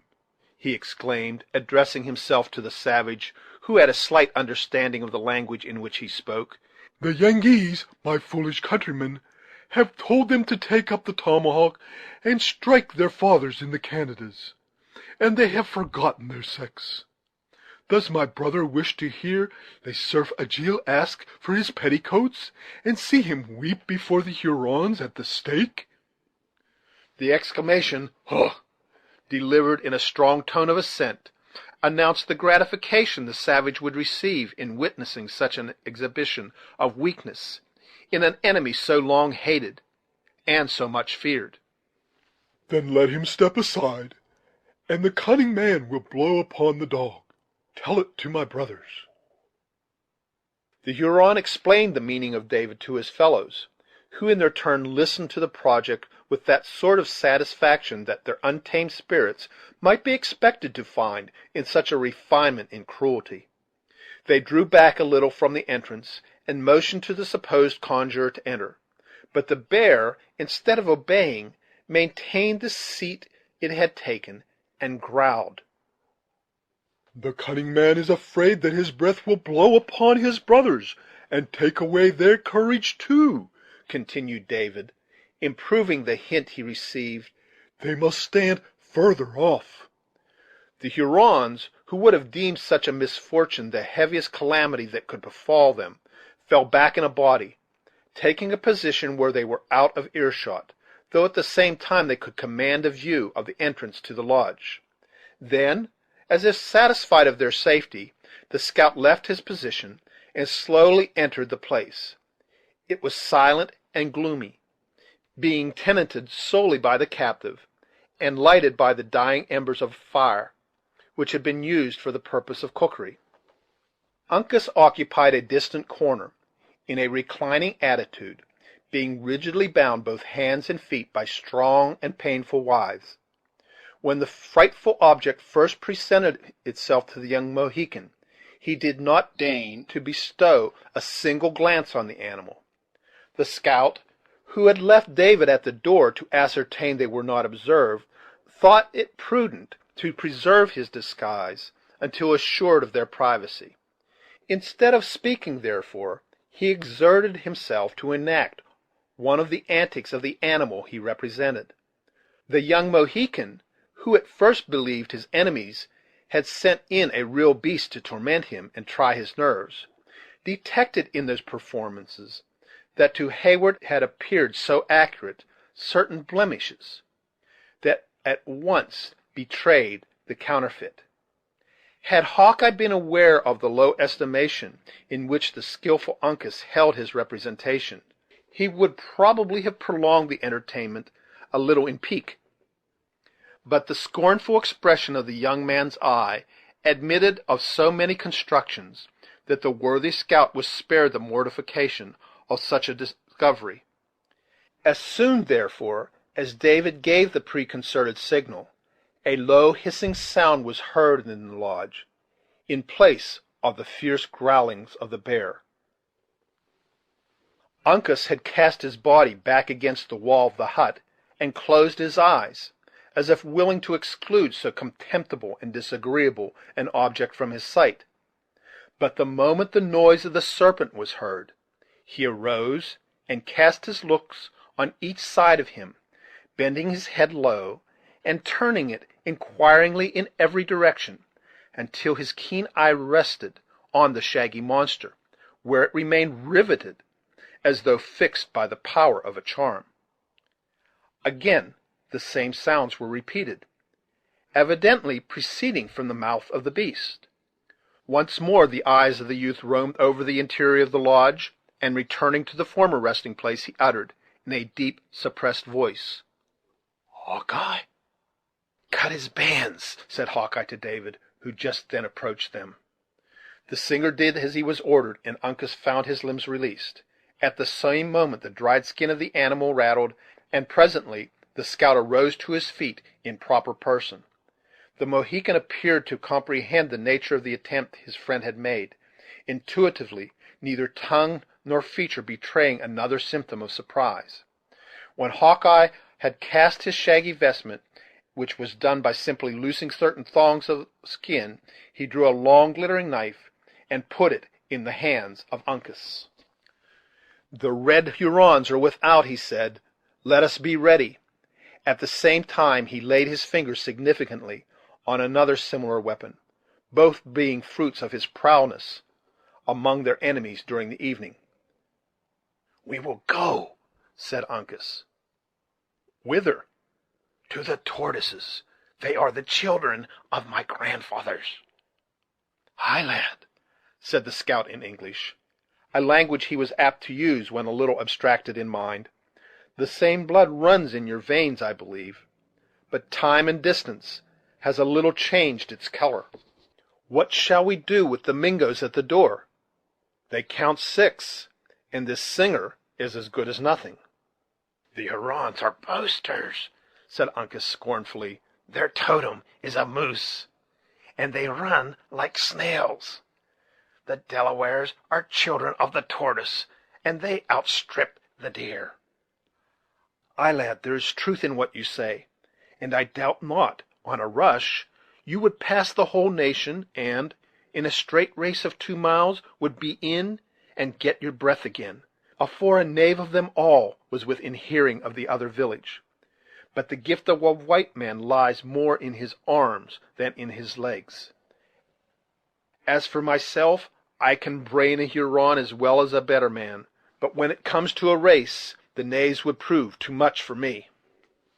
Uncas, who had already approached the door in readiness to lead the way, now recoiled and placed himself once more in the bottom of the lodge. But Hawkeye, who was too much occupied with his own thoughts to note the movement, continued speaking more to himself than to his companion.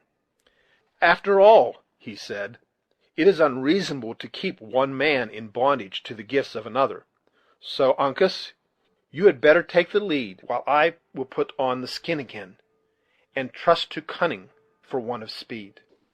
The young Mohican made no reply, but quietly folded his arms and leaned his body against one of the upright posts that supported the wall of the hut. "Well," said the scout, looking at him, "why do you tarry? There will be time enough for me, as the knaves will give chase to you at first." "Uncas will stay," was the calm reply. "For what?" "To fight with his father's brother, and die with the friend of the Delawares." "Ay, lad," returned Hawkeye, squeezing the hand of Uncas between his own iron fingers, "'twould have been more like a Mingo than a Mohican had you left me; but I thought I would make the offer, seeing that youth commonly loves life. Well, what can't be done by main courage in war must be done by circumvention. Put on the skin. I doubt not you can play the bear nearly as well as myself." Whatever might have been the private opinion of Uncas of their respective abilities in this particular, his grave countenance manifested no opinion of his superiority. He silently and expeditiously encased himself in the covering of the beast, and then awaited such other movements as his more aged companion saw fit to dictate. "Now, friend," said Hawkeye, addressing David, "an exchange of garments will be a great convenience to you, inasmuch as you are but little accustomed to the makeshifts of the wilderness. Here, take my hunting shirt and cap, and give me your blanket and hat. You must trust me with the book and the spectacles, as well as the tutor too. If we ever meet again in better times, you shall have all back again, with many thanks into the bargain." David parted with the several articles named with a readiness that would have done great credit to his liberality, had he not certainly profited in many particulars by the exchange. Hawkeye was not long in assuming his borrowed garments, and when his restless eyes were hid behind the glasses, and his head was surmounted by the triangular beaver, as their statures were not dissimilar, he might readily have passed for the Singer by starlight. As soon as these dispositions were made, the scout turned to David, and gave him his parting instructions. "Are you much given to cowardice?" he bluntly asked, by way of obtaining a suitable understanding of the whole case, before he ventured a prescription. "My pursuits are peaceful, and my temper, I humbly trust, is greatly given to mercy and love," returned David, a little nettled at so direct an attack on his manhood. "but there are none who can say that I have ever forgotten my faith in the Lord, even in the greatest straits." "Your chiefest danger will be at the moment when the savages find out they have been deceived. If you are not then knocked on the head, your being a non-composer will protect you, and you'll then have a good reason to expect to die in your bed. If you stay, it must be to sit down here in the shadow and take the part of Uncas, until such time as the cunning of the Indians discover the cheat, when, as I have already said, your times of trial will come.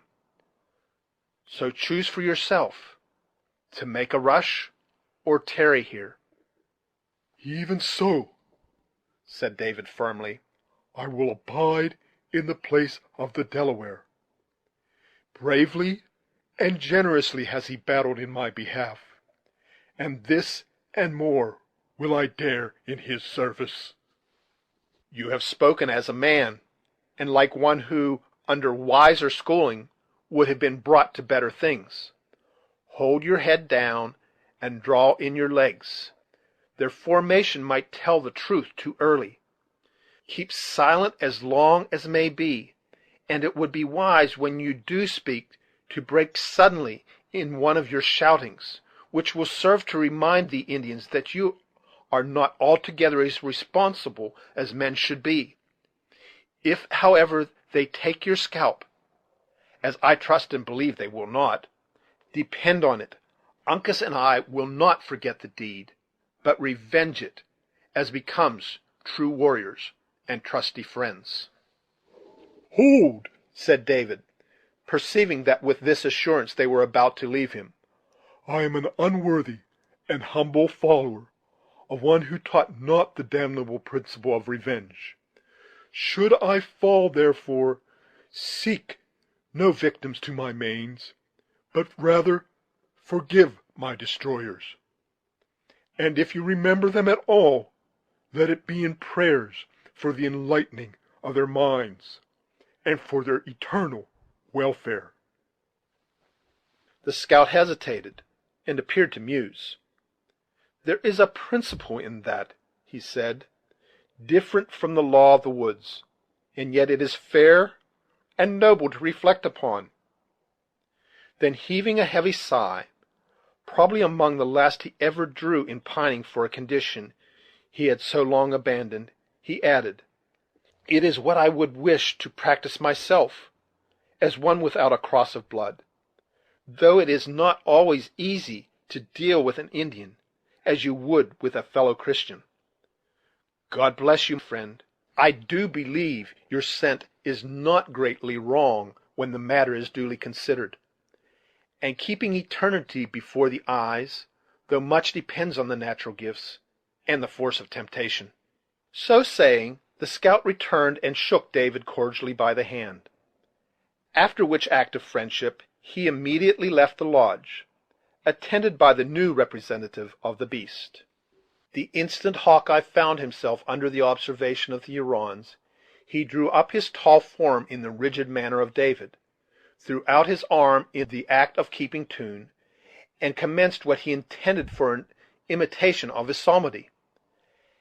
Happily for the success of this delicate adventure, he had to deal with ears but little practised in the concord of sweet sounds, or the miserable effort would infallibly have been detected.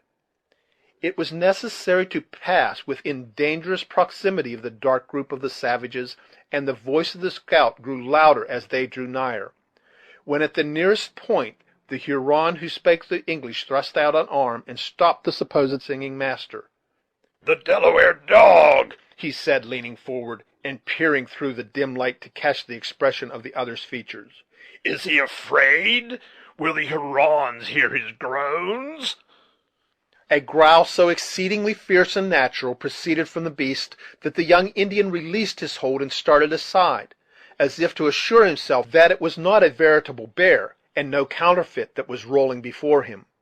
Hawkeye, who feared his voice would betray him to his subtle enemies, gladly profited by the interruption, to break out anew in such a burst of musical expression as would probably, in a more refined state of society, been termed a grand crash.